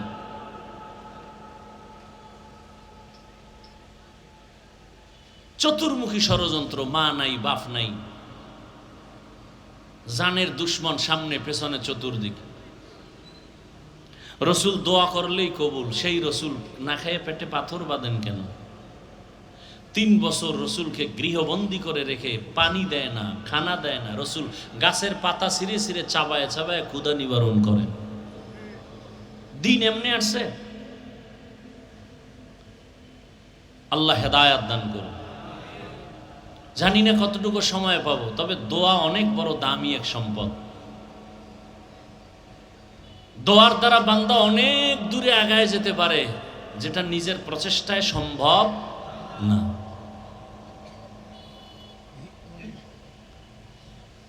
তো দরুদ শরীফের আমল, যদি আপনি রাতের বেলা 300 বার দরুদ অজু সহকারে পড়া, কি নিবেন হাতে? জোরে বলেন। সবাই মনে হয় বলতেছেন না, সমস্যা? আমি এটা বারবার বলাচ্ছি কেন? তসবি নাকি বেদাত। এই যে ধর্ম নিয়ে এত ঝামেলা, সোনার বাংলার মধ্যে কার জানি বদনজর লাগছে। এত ধর্ম নিয়ে ঝামেলা কেন? নামাজে দাঁড়াবেন ঝামেলা, হাতটা কইবান এক দলের বুকের উপর, কি ওরা ঠিক না আমরা ঠিক? ঝামেলা আছে না নাই? পেরেশানি আছে না নাই? জানাজা পড়তে যা ঢুকবেন, হেন এক ঝামেলা বাজাই দিস, কি পিছনে আলহামদুলিল্লাহ পড়া লাগবে, নাইলে জানাজা হবে না। আসতেছে কোরবানি, হেন আর এক ঝামেলা, আকিকার ভাগ দেওয়া যাবে না। মানে একটার পর একটা এমন কোনো জায়গা নাই যেখানে একটা ঝামেলা তৈরি করে না রাখছে। বড় কঠিন হালাত। বলে তসবি বেদাত। তসবি সুন্নতে সাহাবা, ভালো করে লিখে রাখবেন। তসবি পড়ি না আমরা, এটা কি সুন্নতে সাহাবা। আবু হুরায়রা রাদিয়াল্লাহু আনহু নিজে সুতা দিয়া গিরে লাগায় তসবি বানাইছেন। এখন যদি কোন আমাকে পাথরের তসবি এই সময় পড়ছেন, বেশ, হ্যাঁ পাথর দিয়ে বানাইছেন। আমরা যে সিস্টেমে বানাই এটা তো না, রসুলের যুগে যেভাবে দরকার, অথচ এটাকে ডাইরেক্ট বলতেছে তসবি বেদাত। এই জন্য আমি আপনাদের বললাম, কি নিবেন হাতে? হ্যাঁ, বয়ানের ফাঁকে ফাঁকে কিছু ঔষধ নিবেন ভালো করে। কারণ বাইতুল্লাহ হজে গেছেন, কেউ গেছেন না? গেছেন। দেখবেন ওখানে সব দেশের লোক আছে না নাই? কেউ নামাজে হাত ছাইড়ে দিয়ে খাড়ায় রয়েছে, কেউ বুকে, কেউ নাবির নিচে। একজনের দেখলাম কেবলার দিকে পাও সোজা করে ঘুমাইয়া একামতের সময় ওইটা নামাজে দাঁড়ায়, যারা উজু টুজু লাগে না, দিল পরিষ্কার। আবার একজনের দেখলাম জোরে আমিন, আবার নামাজের ভিতরে আইসে মোবাইল হেটারে বাইর করে কানে লাগায় বলতেছে সলা, নামাজের ভিতরে আছি কয়েটে, আবার মোবাইল থেকে নামাজ এখনো যায় নাই। আর একজনের দেখলাম সেজদায় যাওয়ার আগে একটা কাঠের টুকরা বের করছে, কপালের তলে দিছে। কেন? ইবলিস সেজদা দিয়ে জমিন নাপাক করছে, এই জন্য কাঠের উপরে দেয়। আচ্ছা, এই যে এত দল বিদল ওখানে আছে না নাই? কোনো ঝগড়া আছে? সোনার বাংলা এত ঝগড়া কেন? কার বরদোয়া লাগছে? আরে ভাই, আমি পাঁচকল্লি মাথায় দিই, অন্য টুপিওয়ালারে গালি দিছি? বলেন, আপনি আমার পাঁচকল্লি দেখলে কপাল বাঁকা করেন কেন? আমরা নাবির নিচে হাত বাঁধি, বুকে হাত বাঁধনেওয়ালাদের গালি দিছি? আপনি আমাদের হাত বাঁধার নাবিরটা লয়ে টানাটানি করেন কেন? আমরা ইয়ানাবু সালামু আলাইকুম বইলা দাঁড়াইয়া রসুলকে সালাম দেই না, যারা দেয় গালি দিছি? আপনি আমাদের দেন কেন? আমি কওমি মাদ্রাসার তাজা সন্তান, কোনোদিন আলিয়ার বিরুদ্ধে বলি না, স্কুলের বিরুদ্ধে বলি না। আপনি কওমির বিরুদ্ধে বলেন কেন? তাকওয়া বেশি না? আপনাদের মধ্যে তাকওয়া বেশি, আর ওয়াজে বইলে ভুল ধরে, লোকমা দেয় লোকমা, আর কয় হুজুরেরা কয় গিবত হারাম, এরাই গিবত শুরু করে। এটা কেমন ওয়াজ হইল? আইসি ওয়াজ শুনতে, গিবত শুনতে আইসি। গিবত চিনেন? আচ্ছা, গিবত করা হালাল না হারাম বলেন? এটা সবাই জানেন, সবাই জানেন, শুধু হুজুরেরা জানে না। জানে? আপনাদের থেকে একটু কম, বেশি? কি বেশি জানেননি? এটা শুনে নেন। আপনারা জানেন গিবত করা হারাম, হুজুরেরা জানে শুধু হারাম না, 4 কারণে গিবত করা ওয়াজিব, গিবত না করলে গুনাহ হবে। এটা হুজুরেরা জানে, আপনারা জানেন। এর মধ্যে এক কারণ বলবো যেটা এখানে দরকার। ইসলাম নিয়া, আল্লাহ নিয়া, রসুল নিয়া, ধর্ম নিয়া যদি মানুষকে কেউ প্রপাগান্ডা ছড়ায়, এদের গোষ্ঠী শুদ্ধার নাম ঠিকানা সহ আহলে হক ওলামাদের দায়িত্ব এদের মুখোশ জনগণের সামনে উন্মোচন করে দেওয়া। নাম নিয়া বললে গিবত হলেও সওয়াব। কই পাইবেন? এই যে বললাম এটা আছে, কই পাইবেন? ওয়াইলুল লিকুল্লি হুমাযাতিল লুমাযাহ আল্লাযী জামাআ মালান ওয়া আদ্দাদা। আসেনি? আর রহমান, রহমান হলেন তিনি, আল্লামাল কুরআন, কোরআন শিক্ষা দিলেন যিনি, খলাকাল ইনসান, রহমান হলেন তিনি, মানুষ সৃষ্টি করলেন যিনি, আল্লামাহুল বায়ান, রহমান হলেন তিনি, বয়ান শিক্ষা দিলেন যিনি। নবীজি বলেন মাইয়ুরিদিল্লাহু বিহি খাইরান ইউফাক্কিহু ফিদ্দীন, আল্লাহ যদি ইচ্ছা করেন কারো কল্যাণের, তাহলে আল্লাহ তাকে তাফাক্কুহ ফিদ্দীনের মাকাম দান করেন, অর্থাৎ দ্বীনের সহি বুঝ দান করেন। একটা হলো দ্বীনের জ্ঞান অর্জন করা, আর একটা দ্বীনের বুঝ পাওয়া। দ্বীনের জ্ঞান আছে অনেক বিধর্মী হিন্দুদেরও, কিন্তু কালেমা পড়ছে কেন? তাফাক্কুহ ফিদ্দীন নাই, তাআল্লুম ফিদ্দীন আছে। অনেকে জানেন নামাজ পড়া খুবই দরকার। এখানে যদি আমি জিজ্ঞাসা করি যে ভাই নামাজ লাগবে নি, বলবে কে আপনার ঈমান গেছে? আপনি প্রশ্ন করেন নামাজ লাগবে নি? অবশ্যই লাগবে। কত ওয়াক্ত লাগবে? বলে 5 ওয়াক্ত। প্রতিদিন? বলে হ্যাঁ প্রতিদিন। মাঝে মাঝে ছেড়ে দেওয়া যাবে? কয় না যাবে না। অথচ এখানে বহু আল্লাহর বান্দা এই জবাব দিবে, অথচ ফজর নাই, জোহর নাই, আসর নাই, মাগরিব নাই, এশাও নাই, নাই তো নাই, ওই বলে দিল পরিষ্কার। অথচ রসুল কি বলেন? বাইনাল আবদি ওয়া বাইনাল কুফরি তরকুস সালাহ, মুমিন আর বেঈমানের মাঝে প্রাচীর হলো নামাজ।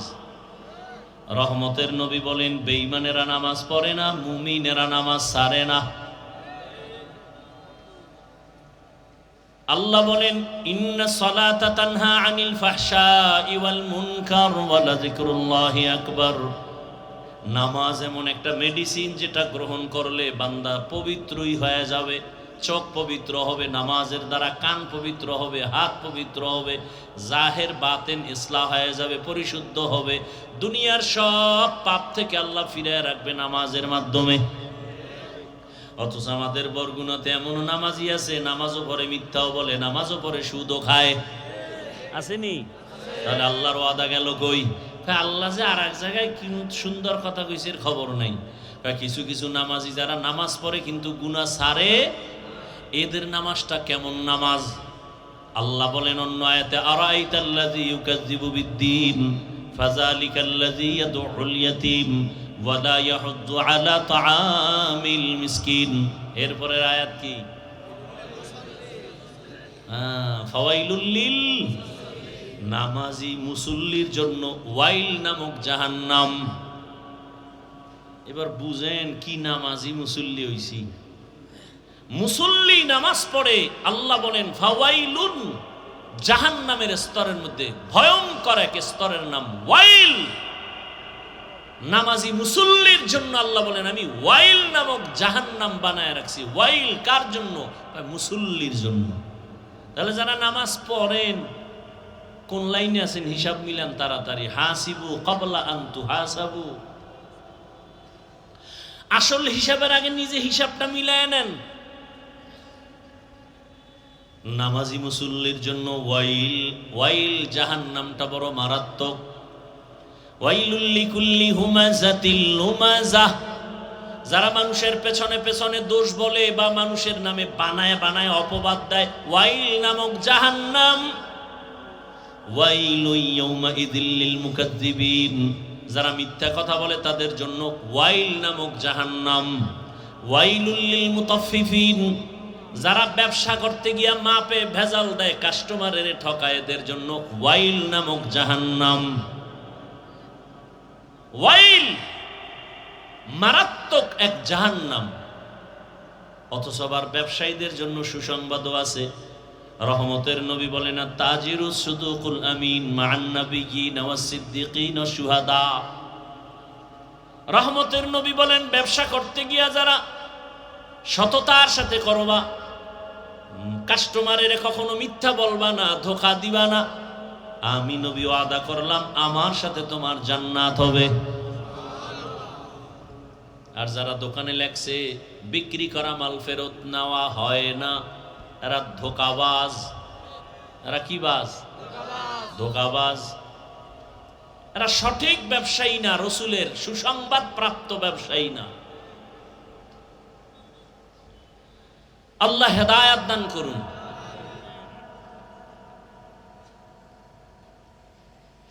তো তাফাক্কুহ ফিদ্দিন, মিথ্যা কথা বলা হারাম, এটা সবাই জানি না? এরপরও বলি কেন?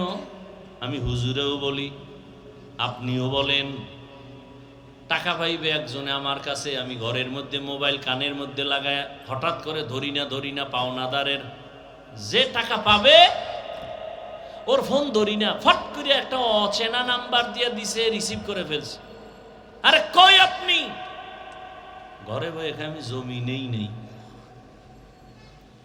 একদিন পেশায় ধইরা ফেললাম, কিরে তুই ঘরের মধ্যে ছিলি, মিথ্যা কথা বললি কেন? জমি নাই। আসলে মিথ্যা বলি নাই, আমি খাটের উপরে বওয়া ছিলাম। মিথ্যা বলি কেন? জানি মিথ্যা বলা মহাপাপ। ইয়াকুম ওয়াল কিযব ফাইন্নাল কিযবা ইয়াহদি ইলাল ফুজুর ওয়া ইন্নাল ফুজুরা ইয়াহদি ইলান নার। মিথ্যা মানুষকে চূড়ান্ত জাহান্নামের দিকে নিয়ে যাবে, জানি তারপরও বলি কেন? কয় এলেম আছে কিন্তু তাফাক্কুহ ফিদ্দিন নাই, বুঝ আসে নাই যে মিথ্যা বললে আমার এখনো বিপদ হবে, পরেও বিপদ হবে। আল্লাহ আমার কথা শুনতেছেন, আমি যে বানায় বলতেছি, এই বুঝটা যখন এসে যাবে তখন বান্দা জেনারেল লাইনে থাকিয়াও মিথ্যা বলবে না। যখন বুঝ এসে যাবে, দাড়ি কাটলে আল্লাহ বেজার হবে, তখন বুঝটা আসা মাত্র সে জেনারেল লাইনে থাকলেও আর দাড়ি কাটবে না। পর্দা করা ফরজ, এরপরও করি না কেন? বুঝ আসে নাই যে আমার বিপদ আসবে দুনিয়াতেই মরার পর। বুঝটা যখন এসে যাবে তখন বান্দা জেনারেল লাইনে থাইকাও পর্দা রক্ষা করে চলবে। আর এই বুঝটা যখন আসবে না, তখন আমি হুজুর হইয়াও মহিলারে নিয়া আড্ডা দিব, গল্প করব। আল্লাহ দ্বীনের সহি সমাজ আমাদের দান করেন।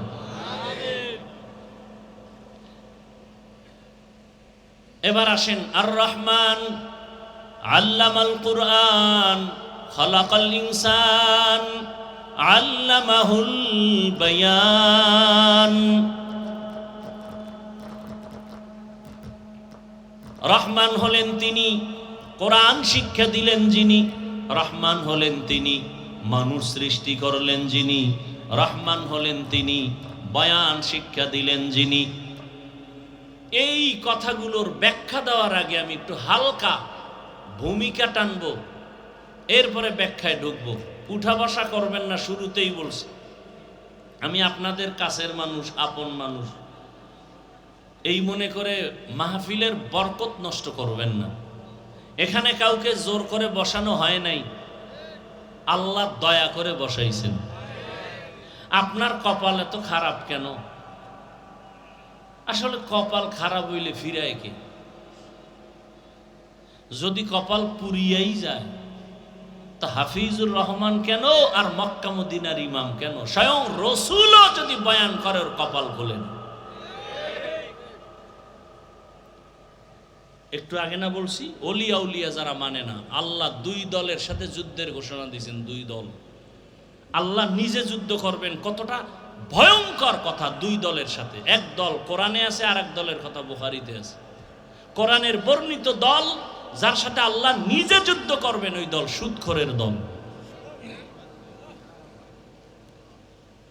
আর বুখারী শরীফে আছে আল্লাহ নিজে যুদ্ধ করবেন ওই দলের সাথে যারা ওলি আউলিয়ার সাথে দুশমনি করে। বুখারী হাদিসে কুদসি। আল্লাহ হেদায়েত দান করুন। ভাইরা আমার, তাহলে আমরা মানুষ, আসল মানুষ এখনো হতে পারি নাই। আদম নবীর বংশে, এই জন্য জমিনে যত মানুষ, মুফাসসিরিনে কেরাম বলেন মানুষ আছে কয়েক লাইনের। একদল মানুষ আছে বংশগত মানুষ, আর একদল মানুষ গুণগত মানুষ, আর একদল মানুষ জন্মগত মানুষ। আদম নবীর বংশে জন্ম নিলাম, বংশগত মানুষ, এই পরিচয়ে নাজাত পাওয়া যাবে না, জান্নাত পাওয়া যাবে না। বাবার ঔরসে জন্ম নিলাম আমি, জন্মগত মানুষ, এই পরিচয়ে জান্নাত পাওয়া যাবে না। একমাত্র জান্নাত পাবে ওই মানুষ যারা গুণের মানুষ। কিসের মানুষ? গুণের মানুষ। এরাই মানুষ, এরাই বিনা হিসাবে জান্নাতে যাবে। এবার বুঝার চেষ্টা করি গুণের মানুষ কাকে বলে। ভালো একটা মূলনীতি মনে রাখবেন আজীবনের জন্য।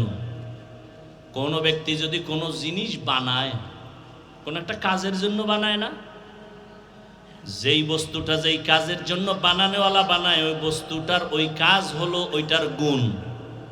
যেমন এই মাইকওয়ালা মাইক বানাইছে আওয়াজ দূরে দেওয়ার জন্য, আওয়াজ দেওয়া। বাতিওয়ালা বাতি বানাইছে কেন? বলে আলো দেওয়ার জন্য, আলো দেওয়া বাতির গুণ। পাখাওয়ালা পাখা বানাইছে কেন? বলে বাতাস দিয়া ঠান্ডা করবে, পাখার গুণ বাতাস দেওয়া। মাইকের গুণ আওয়াজ দেওয়া, বাতির গুণ হলো কি? আলো দেওয়া। মাইক যদি আওয়াজ না দেয় সবাই বলবে এটাকে ভেঙ্গে ফেলে, ওটা গুণের মাইক না। বাতি যদি আলো না দেয় বলবে এটারে ভেঙ্গে ফেলে, ওটা গুণের বাতি না। যদি পাখা বাতাস ঠিক মতো না দেয় সবাই বলবে এই পাখা ভেঙ্গে ফেলে, ওটা গুণের পাখা না। ভালো করে বুঝেন, যেই জিনিসটা যেই কাজের জন্য বানায় ওই কাজ হলো ওই জিনিসের গুণ। মাইক বানাইছে কোন কাজের জন্য? আওয়াজ দেওয়া। বাতি বানাইছে কোন কাজের জন্য? আলো দেওয়া। পাখা বানাইছে বাতাস দেওয়ার কাজের জন্য। তাহলে পাখার গুণ কি? বাতাস দেওয়া। বাতির গুণ কি? আলো দেওয়া। এবার আমাকে জবাব দেন, মানুষ বানাইছেন কোন কাজের জন্য? বলেন। ওমা খালাকতুল জিন্না ওয়াল ইনসা ইল্লা লিয়াবুদুন। মা খালাকতুল জিন্না ওয়াল ইনসি বাখাজুজ ইবাদাত নিস্তে মাকসুদ আজ্জাহা। ইবাদতের জন্য আল্লাহ মানুষ বানাইছেন। বহুদিন ধরে প্রোগ্রামের প্রচারণা চলতেছিল, ঈদগায় বয়ান হবে। অনেকে আসার নিয়ত করেও আসতে পারে না, কপাল। আর একদল বাড়ির থেকে আসছে, বরগুনা ঈদগায় ওয়াজে যায়, কিন্তু প্যান্ডেলে বেহেশতের বাগানে ঢুকতে পারে নাই। দোকানে দোকানে ঘুরে আর গল্প করে, আড্ডা দেয়, কবিরা গুনায় লিপ্ত। এর নাম কপাল। আর একদল বেহেশতের বাগানে বৈশাও, কপাল বেশি সুবিধা না, গজবের মোবাইল সামনে নিয়া কলবের দরজা বন্ধ করে রেখেছে। আমার ওয়াজে হেদায়েত, এই বুঝাইতেছি যে আমার ওয়াজে হেদায়েত নাই। আমি বললেই কি মোবাইল বন্ধ হয়ে যাবে? বলবে এত হুজুর ওয়াজ করে কারো লাগে না, আপনার লাগে কেন? হ্যাঁ, ওই যে আমি মানুষ হইতে পারি নাই। আপনারা সবাই একটা ফেসবুকে ছবি দিতে পারলে কলিজা ঠান্ডা। সারা দুনিয়ার মানুষ দেখছে, তাকায় তাকায় তৃপ্তি নেয়। ফলোয়ার দেখছো কত? আমার 5 লাখ ফলোয়ার, আমার 5000 ফলোয়ার। একটা লাইভ দিছে, দেখছেন নি? আমি লাইভ দিলাম, কমেন্ট করে হ্যাঁ হুজুর খুব ভালো লাগছে। আপনারও মন আমারও মন। আপনি একটা ছবি দিতে পারলে দিল খুশি, আর আমার কাছে এটা বিষের মতো লাগে। এই যে স্টেজে ঢুকতেছি, কত মানুষ হাত বাড়ায় দিছে সালাম দেওয়ার জন্য। এক ঝামেলা যে সবার সাথে দিলে ঝামেলা, তারপরও দিতে পারি 2-4 জন। দেই না কেন? দেখি তো মোবাইল ওপেন করা, ওরা সালাম দেয় না, ছবি তুলতে চায়। তাহলে এই সালামে কোনো সওয়াব নেই। এই জন্য আমি নিচে তাকাইয়া ডাইরেক্ট উঠা যাই কারো সালামের, হ্যাঁ দূরের থেকে আমি মুখ লড়ায় জবাব দিই ওয়ালাইকুম আসসালাম, ওয়ালাইকুম আসসালাম। তো বাইরে যাই কইব ওরে অহংকারী, হ্যাঁ হাত বাড়াইলাম এত বড় হয়ে গেছে, হে দিন গো হে। কিন্তু তুমি কি জন্য সালাম দিছো আমি তো টের পাইছি। তুমি একটা ছবি তোলার জন্য সালাম দিছো, এটা ফ্যাশন হবে, বরকত হবে না। এই সালাম আমি জানতে পারলে নিব না, ছবি তোলার সালাম আমি নিব না। আরে বলবে কে? দেখেন সবাই এটার পাগল, আমগো জাতি ভাইরাও পাগল। একজনে ছবি তুলতে একা, হুজুর ডোন্ট মাইন্ড, একটা ছবি যদি আল্লাহ উসিলে কিয়ামতে মাফ করে।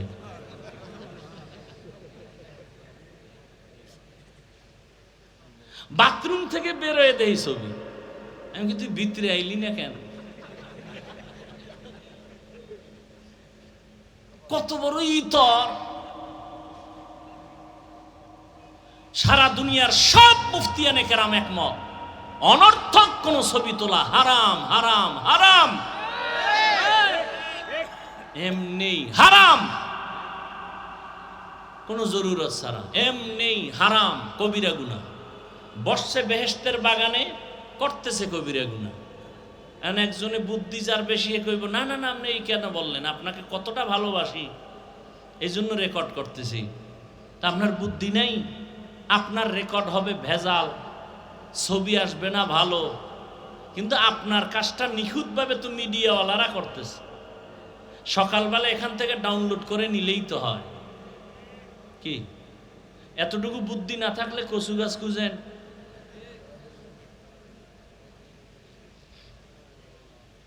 কেন মোবাইলটা দেখান লাগবে? আল্লাহ না করুন এই মোবাইল ধরে রয়েছেন, তো যারা নেওয়ার এরা টার্গেট করতেছে, কার্ডটা নিলে আমার 2 দিনের বাজার হইব। মোনাজাতের পরে তো মোবাইল নিয়ে দৌড়, আপনি এনে খুঁজবেন মোবাইল কই? তো পাকা মাঠ, আপনার কি ভিতরে গেছে নাকি? যে নিচে তো লয়ে দৌড়। আপনার কপাল ভালো যে আপনারটা পছন্দ করছে, সবার মোবাইল তো পছন্দ হয় না, আপনারটা পছন্দ হয়ে গেছে, নিয়ে গেছে। এইবার যে পুরা টাইম রেকর্ড করলেন আর মোবাইল চুরি হয়ে গেল, আমও গেল সালাও, এই আকামটা করার লেগে পাগল হয়ে গেছে। আল্লাহ সব ভাইকে সহি বুঝ দান করে। আল্লাহ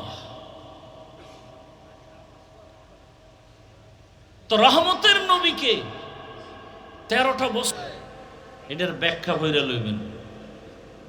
কোথায় পাইবেন ব্যাখ্যা? এই সূরার মধ্যে। সূরা কই পাইবেন? লাইব্রেরিতে যাওয়া লাগবে, দরকার নাই। মোবাইল আছে না, জাহান্নামের সার্টিফিকেট, ওখানে আজকে বাসায় যেয়ে বাংলা কোরআন লেখা ডাউনলোড করবেন, তো সব ওখানে চলে আসবে। এবার মাঝে মাঝে সূরার তরজমাগুলো দেখবেন, ব্যাখ্যা দেখবেন। তাফসির ইবনে কাসির বাংলা, নুরুল কোরআন বাংলা, আনোয়ারুল কোরআন বাংলা, মাআরিফুল কোরআন বাংলা, অনেক এগুলোর থেকে দেখে নেবেন। আমরা কারো বিরুদ্ধে বললে বলে আমাদের অন্তরে হিংসা। ভণ্ডদের বিরুদ্ধে রসুল বলছেন না বলে নাই? ইসলামের দুশ্মনের বিরুদ্ধে রসুল কথা বলেছেন না বলেন নাই? ভালো করে মনে রাখবেন, ইসলাম ও ভণ্ডদের বিরুদ্ধে কথা বলা এটা ঈমান, এটা হিংসা না। ভণ্ডদের বিরুদ্ধে কথা বলা হিংসা না ঈমান? রসুলের আইনে সুন্নত, কোরআনের আইনে ফরজ। ভণ্ডদের বিরুদ্ধে কথা বলা আপনি বলেন হিংসা। আপনি হিংসার ডেফিনেশন জানেন? আল্লাহ হেদায়াত দান করুন। তাহলে কি নিবেন হাতে? তসবিহ নিয়ে 300 বার দরুদ পড়বেন।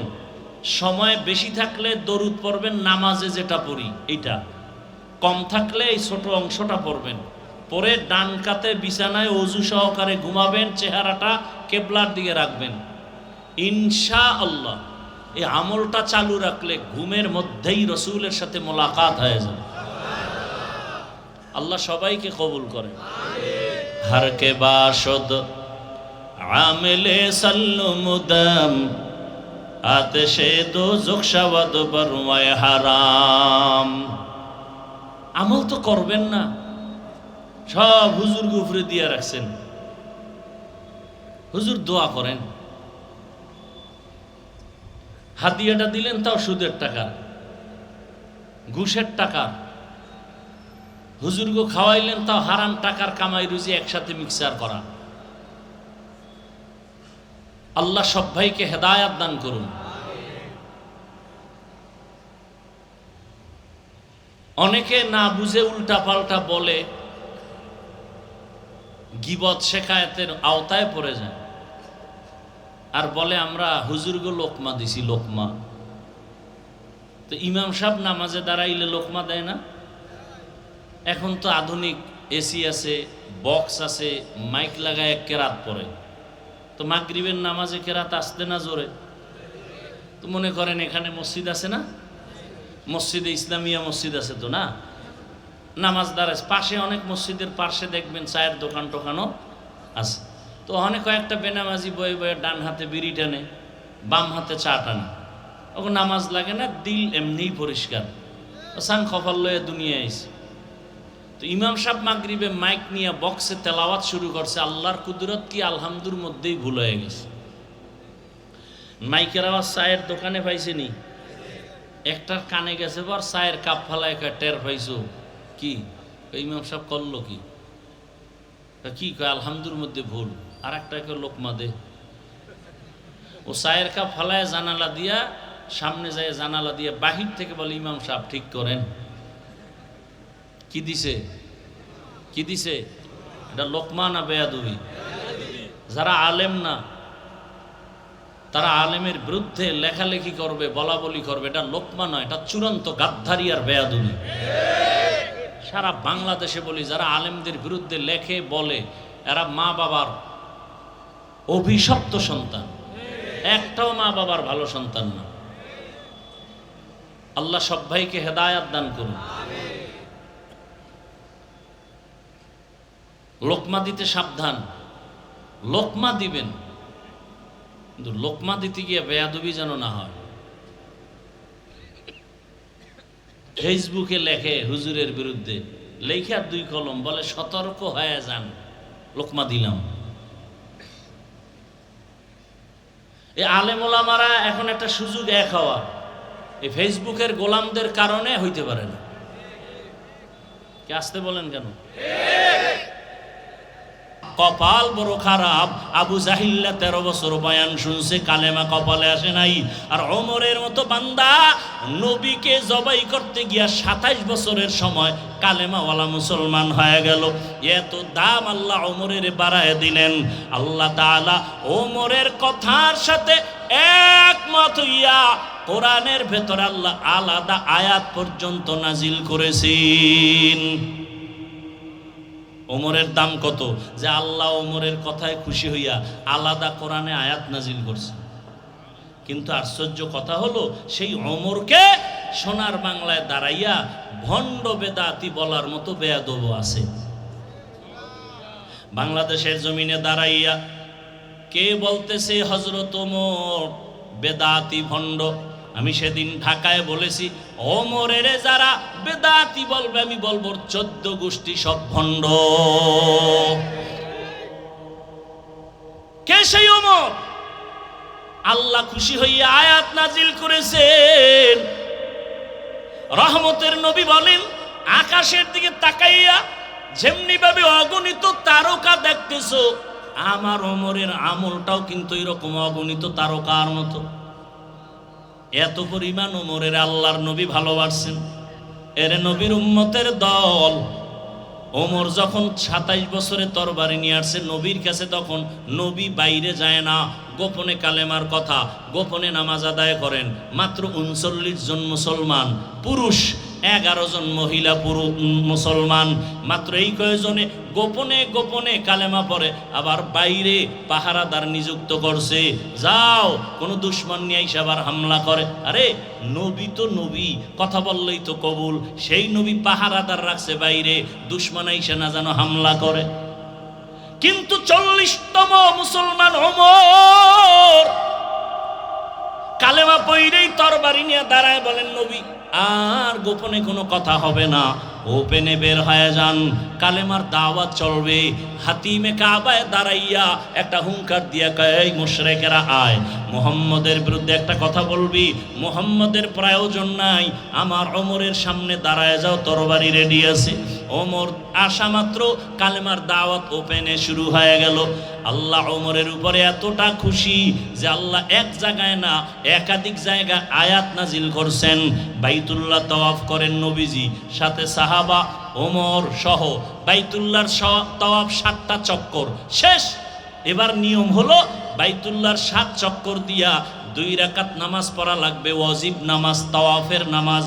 নবীজি বলেন নামাজটা কোথায় শুরু করব? পরামর্শ দেন।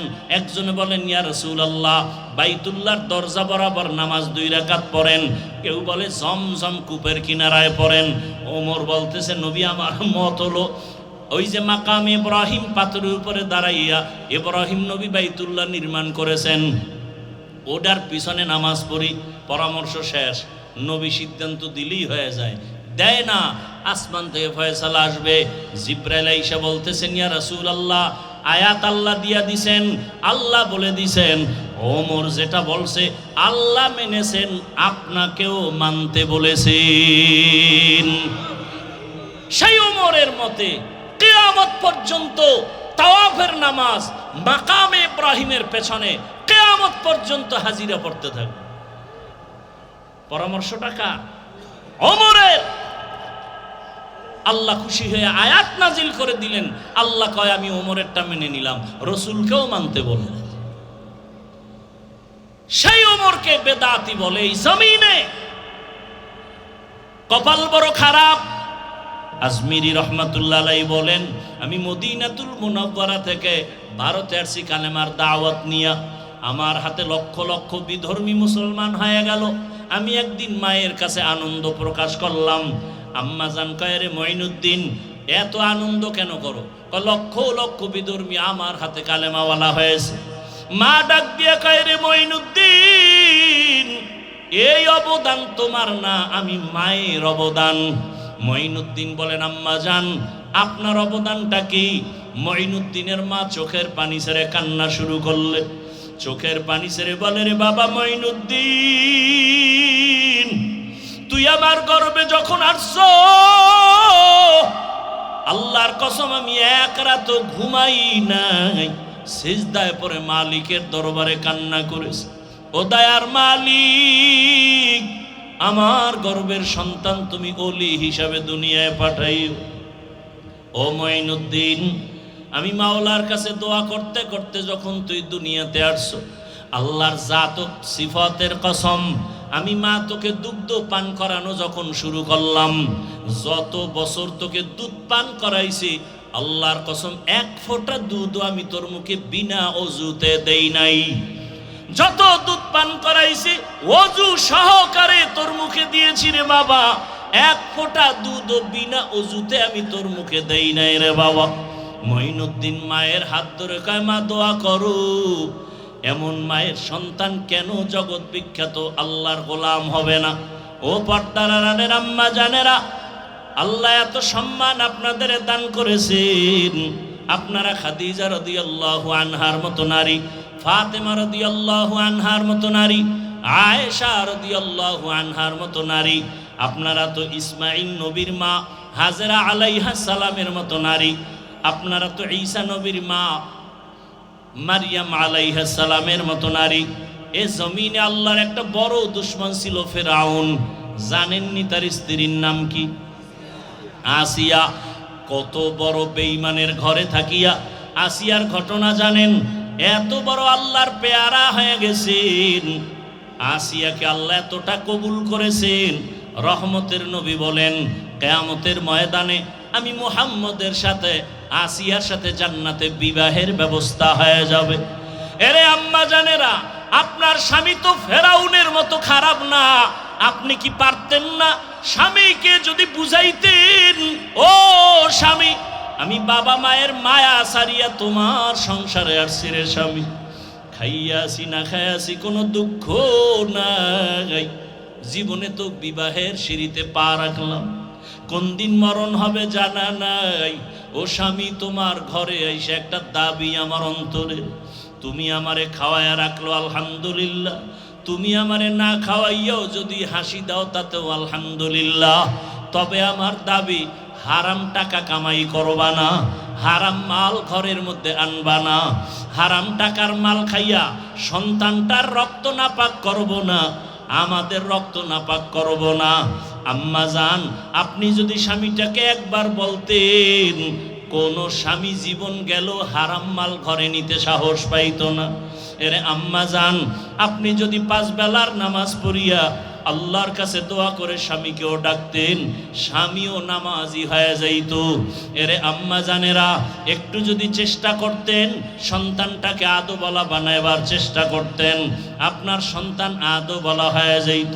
আসিয়ার মতো বান্দি এই বেঈমানের ঘরে থাকিয়া এত ক্ষমতা, এত টাকা সব লাথি মেরে ফালাইয়া আসিয়া আমার মালিকের এমন পেয়ারা হয়ে গেলেন। একদিন ফেরাউন গোপনে দাঁড়ানো, আসিয়ার হাতের থেকে কি পড়ে গেল, ফেরাউন দেখতেছে, আসিয়া বিসমিল্লাহ বইলে ওইটা হাতের মধ্যে নিল। ফেরাউন বলে, তুমি কার নাম নিলা? আসিয়া টের পেয়ে গেল, এতদিন তো জানতো না ফেরাউন, এখন যেহেতু জেনেই ফেললো, এখন আর গোপন রেখে লাভ নাই। আসিয়া ডাক দিয়ে কয়, আমার মালিক, আমার রবের নাম আমার জবানে নিয়েছি। ফেরাউন ডাক দিয়ে কয়, মিশরের তো রব আমি, তুমি আবার কোন রবের নাম নিয়েছো? আসিয়া কয়, জানো না রে ফেরাউন, তোমারে যিনি বানাইছেন তিনি আমার রব। ফেরাউন বলে, সর্বনাশ করলা, তুমি আমার স্ত্রী হইয়া যদি আমারে রব না বলো, খোদা না বলো, আমার খোদাগিরির মূল্য থাকে না। মিশরের মানুষ জানতে পারলে সি সি করবে। আসিয়া, তুমি আমারে একবার হলেও খোদা মানো। আসিয়া বলে, কল্লা দিব, আমি ঈমান দিতে পারবো না। এবার ফেরাউন বলে, তাহলে তুমি যদি জোরে না বলো, আস্তে আস্তে আমার কানে কানে একবার স্বীকার করো। আসিয়া চোখের পানি ছেড়ে বলে, ও ফেরাউন, দুনিয়ার এই মিশরের মানুষ তোমাকে ফাঁকি দিতে পারে, কিন্তু আমি এমন রবের গোলাম, পানির ভেতরে ডুব দিয়ে কি করি কেউ জানে না। আমার মালিক, ওয়াহুয়া মাআকুম আইনামা কুনতুম। আরে বান্দা যেদিকেই থাকে আমার মালিক সেদিকেই হাজির। আমার মালিকের ফাঁকি দেওয়ার কোনো সুযোগ নাই। আল্লাহ বলেন, ফাআইনামা তুওয়াল্লু ফাসাম্মা ওয়াজহুল্লাহ। আরে বান্দা, তুই যেদিকেই তাকাও সেদিকেই আমার মাওলার কুদরত হাজির। আসিয়া বলে, ফেরাউন, মরিয়া যাব, তোমাকে একবারও খোদা বলে স্বীকার করব না। আসিয়া ডাক দিয়ে কয়, ফেরাউন ডাক দিয়ে কয়, আসিয়া রেডি হইয়া যাও, যদি আমাকে খোদা বলে স্বীকার না করো, তোমাকে আমি শুলিবিদ্ধ করে ফাঁসি দিয়া মেরে ফেলবো। আসিয়া বলে, মরতে রাজি, আমার মালিকের থেকে আমি জুদা হতে পারবো না রে ফেরাউন। ফেরাউন এবার ক্ষিপ্ত হইয়া, এত বড় ক্ষমতাওয়ালা আসিয়ার মতো ব্যক্তির খানা বন্ধ করে দিল, বিছানাও বন্ধ করে দিল। এবার তারিখ দিয়ে দিল, আসিয়া যদি এতদিনের মধ্যে আমাকে রব বলে স্বীকার না করে, রেডি করো, ময়দানে ঘোষণা দিয়া দাও, আসিয়ার ফাঁসি হবে। ঘোষণা দিয়া দিল। আসিয়াও মজবুত হয়ে গেল, মরিয়া গেল, আমার মাওলাকে আমি ছাড়ব না। আমি দুনিয়াতে যারে আপন মনে করি, আরে কেউ তো আমার সাথে কবরে যাবে না। আমার ভাই বোন, মা বাবা, টাকা পয়সা, বাড়ি গাড়ি সব আমার থেকে আলাদা হইয়া যাবে। ওই কবরে থাকবে আমার মালিক। ওই আল্লাহকে নিয়েও যদি কবরে যেতে না পারি, আমার উপায় কি হবে? আসিয়া চোখের পানি ছেড়ে আল্লাহর কাছে কান্না করে, আজকে তারিখ হয়ে গেল, আসিয়ার শুলিবিদ্ধ ফাঁসি হবে। আসিয়াকে যখন হাতে পায়ে রশি লাগাইয়া ফাঁসির মঞ্চে নিবে যাচ্ছে, আসিয়া চোখের পানি ছেড়ে কাঁদতেছে। হঠাৎ করে দেখে জমানার নবী মুসা ওই পথ দিয়া হাইটা যায়। আসিয়া ডাক দিয়া কয়, রে নবী মুসা, আপনি জানেন নি আমি আসিয়ার খবর কি? নবী মূসা বলে, জানি আজ তোমাকে ফাঁসির মঞ্চে নেওয়া হচ্ছে। আসিয়া ডাক দিয়ে কয়, নবী মূসা, আপনি তো তুর পর্বতে যান, আমার মাওলার সাথে মাঝে মাঝে কথা বলেন, আমাকে একটু বলবেন না আমি যে এখন মরতে যাইতেছি, আমার মাওলা এই মুহূর্তে আমার উপরে বেজার না খুশি? নবী মূসা ডাক দিয়া কয়, রে আসিয়া, এই মুহূর্তে আমার মালিক তোমার উপরে অনেক অনেক খুশি। আসিয়া এই কথা শুই না আসমানের দিকে তাকায় একটা চিৎকার দিছে, কোরআনের আয়াত। আসিয়া ডাক দিয়া বলে, কালাত রব্বি বিনিলি ইনদাকা বাইতান ফিল জান্নাহ।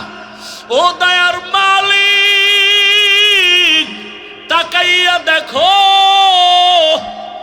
এত ক্ষমতা এত টাকা সব আমি ফেলে দিলাম, আরামের ঘুম আমারে দিল না, খানাও আমারে দেয় নাই, আমি তোমার জন্য এত ধৈর্য ধারণ করেছি, এত বড় ক্ষমতাওয়ালার ঘরে থাইকাও আমি ঘুমানের মতো একটু জায়গা পাই নাই, এত বড় টাকাওয়ালার ঘরে থাইকাও খানা পাই নাই, এখন আমার ফাঁসি হাজার হাজার মানুষ দেখার জন্য আছে।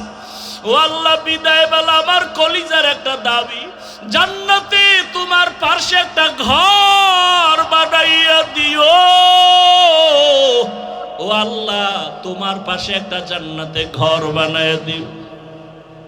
আসিয়া এই দোয়া করিয়া হঠাৎ করে কিছুক্ষণ আসমানের দিকে তাকাইয়া কান্না বন্ধ করে হাসা শুরু করলো। ফেরাউন বলে, এতক্ষণ কান্না করেছো, এখন মরণকালে আবার কেন হাসো? আসিয়া কয়, ফেরাউন তোর কপাল খারাপ, তুই দেখো না, বুঝো না, বিদায় বেলা আমার মালিক আমার অন্তর চক্ষু খুলে দিয়েছেন, আমারে ঘুমানোর জায়গা দাও নাই, খানা দাও নাই, আমি মালিকের কাছে একটা জান্নাতে ঘর আমি চাইছি। আল্লাহ আমার অন্তর চক্ষু খুলে দিয়েছেন, আমি তাকাইয়া দেখি সেই জান্নাতের ঘরের ছবি, আর আমি দেখি লক্ষ লক্ষ ফেরেশতারা আমাকে নেওয়ার জন্য অপেক্ষায় আছে আসমানে, আমার রুহটা আমার মালিকের কাছে নিয়ে যাবে, তাড়াতাড়ি আমারে মৃত্যুদণ্ড দিয়া দাও, মরণের পর্দাটা আমি ভেদ করলে আমার মালিকের আমি এখন সাথে সাথে পেয়ে যাব। মরণের পর্দা উঠাইলেই আল্লাহ তো আদা করেছেন, ফামান কানা ইয়ারজু লিকা রাব্বিহি ফালইআমাল আমালান সালিহা ওয়ালা ইউশরিক বিইবাদাতি রাব্বিহি আহাদা। এরে বান্দা, যদি রবের সাথে মোলাকাত করতে চাও, শিরিক মুক্ত ঈমান আর আমল তৈরি করে নাও, মরণের পর্দাটা ভেদ করিয়া রবের সাথে তোমার মোলাকাত হয়ে যাবে। আসিয়া যখন হাসতে হাসতে মঞ্চে চলে গেল, মরণ হয়ে গেল, হাসতে হাসতে মালিকের দরবারে চলে গেল। ও আমার যুবক বাবারা, ও বৃদ্ধ বাবাজি, পর্দার আড়ালের মা বোনেরা, হেদায়াতের মালিক আমার আল্লাহ। ওরে আবু জাহাল 13 বছর নবীর বয়ান শুনিয়াও কালেমা পড়ে না, ওমরের মতো বান্দা 27 বছরে নবীকে জবাই করতে আসিয়া কালেমাওয়ালা হয়ে গেল। জীবনে শখ লাগাইয়া শখ মিটাইয়া মনের মতো তো গুনাহ কম করো নাই রে বাবা। মনের শখ মিটাইয়া মনে চাইছে দাড়ি কাটবা, কত কাটছো, এখনো কি তোমার শখ মিটে নাই? মনে শখ লাগছে বেপরদায় নারী নিয়ে আড্ডা দিবা, কত দিছো, এখনো কি শখ মিটে নাই রে বাবা? আর কত বছর দাড়ি কাটলে শখ মিটবে? আর কত বছর আড্ডা দিলে শখ তোমার পূরণ হবে? মনে শখ লাগছে পার্কে পার্কে ঘুরবা, আর কত বছর ঘুরলে তোমার মনের শখ পূরণ হবে? এবং এটাও বলো, তোমার হায়াতের আর বাকি আছে কতদিন? চোখ দুইটা বন্ধ করে তাকাও, করোনার ভেতরে দেখো যুবকের লাশ, পানির মধ্যে গাড়ির নিচে ঘুমের বিছানায় শুধু যুবকের লাশ। কয়দিন আর বাঁচবারে বাবা, এখনো কি তওবা করবা না? মনের বুঝাও, তোমার মতো জেনারেল লাইনে পড়ুয়া যুবক আজকে চাকরি করে, ব্যবসা করে, ড্রাইভারি করে, নামাজ পড়ে, তুমি পারবা না কেন? কপাল বুঝি পুড়িয়া গেল। মনে মনে আমার আল্লাহকে তওবার নিয়তে ডাক দাও আর বলো, হে মালিক, এই ময়দানে আমার মতো গুনাহগার কেউ নাই। গুনার কারণে হাত না পাক, চোখ না পাক, জিহ্বা না পাক, অন্তর না পাক। ও আল্লাহ, তুমি জানো এই হাতের দ্বারা কত গুনাহ করেছি, চোখের দ্বারা কত গুনাহ করেছি, জবানের দ্বারা কত গুনাহ করলাম। আজকে থেকে তওবা করে নিলাম, মরিয়া গেল আর গুনাহ করব না, দাড়ি কাটবো না, নামাজ ছাড়বো না, বেপরদায় চলবো না, মা বাবার দোয়া নিয়ে চলবো, শিক্ষকের দোয়া নিয়ে চলবো, উলামায়ে কেরামের পরামর্শ নিয়ে নবীর তরিকায় চলবো। তওবা করার মতো যদি অন্তর তৈরি হয়, মুনাফিকি না থাকে, খাঁটি তওবার নিয়ত যাদের আছে, দুটো হাত আমার আল্লাহকে দেখাইয়া দাও। আয় আল্লাহ, হাতগুলো কবুল করে নেন, তওবা কবুল করে নেন, তওবার উপরে মজবুত হইয়া চলার তৌফিক দান করেন, আমিন। আলহামদুলিল্লাহি রাব্বিল আলামিন। والصلاة والسلام على سيد الأنبياء والمرسلين وعلى آله وأصحابه أجمعين يا أرحم الراحمين يا أرحم الراحمين يا أرحم الراحمين رب ارحمهما كما ربياني صغيرا اللهم إنك عفو كريم تحب العفو فاعف عنا اللهم إنا نسألك رضاك والجنة ونعوذ بك من سخطك وغضبك والنار اللهم إنا نعوذ بك من البرص والجنون والجذام وسيء الأسقام اللهم ارحمني بترك المعاصي اللهم ارحمني بترك المعاصي اللهم ارحمني بترك المعاصي يا رب اغفر لي يا رب اغفر لي يا رب اغفر لي ربنا لا تزغ قلوبنا بعد إذ هديتنا وهب لنا من لدنك رحمة إنك أنت الوهاب ربنا آتنا في الدنيا حسنة وفي الآخرة حسنة وقنا عذاب النار উদয়ার মালিক কুদরতের নজর দিয়ে দেখেন কত উলামায়ে কেরাম, মুরব্বী, হাজী সাহেব, কত ব্যবসায়ী, চাকরিজীবী, ছাত্র ভাই, যুবক, পর্দার আড়ালের মা বোনেরা হাত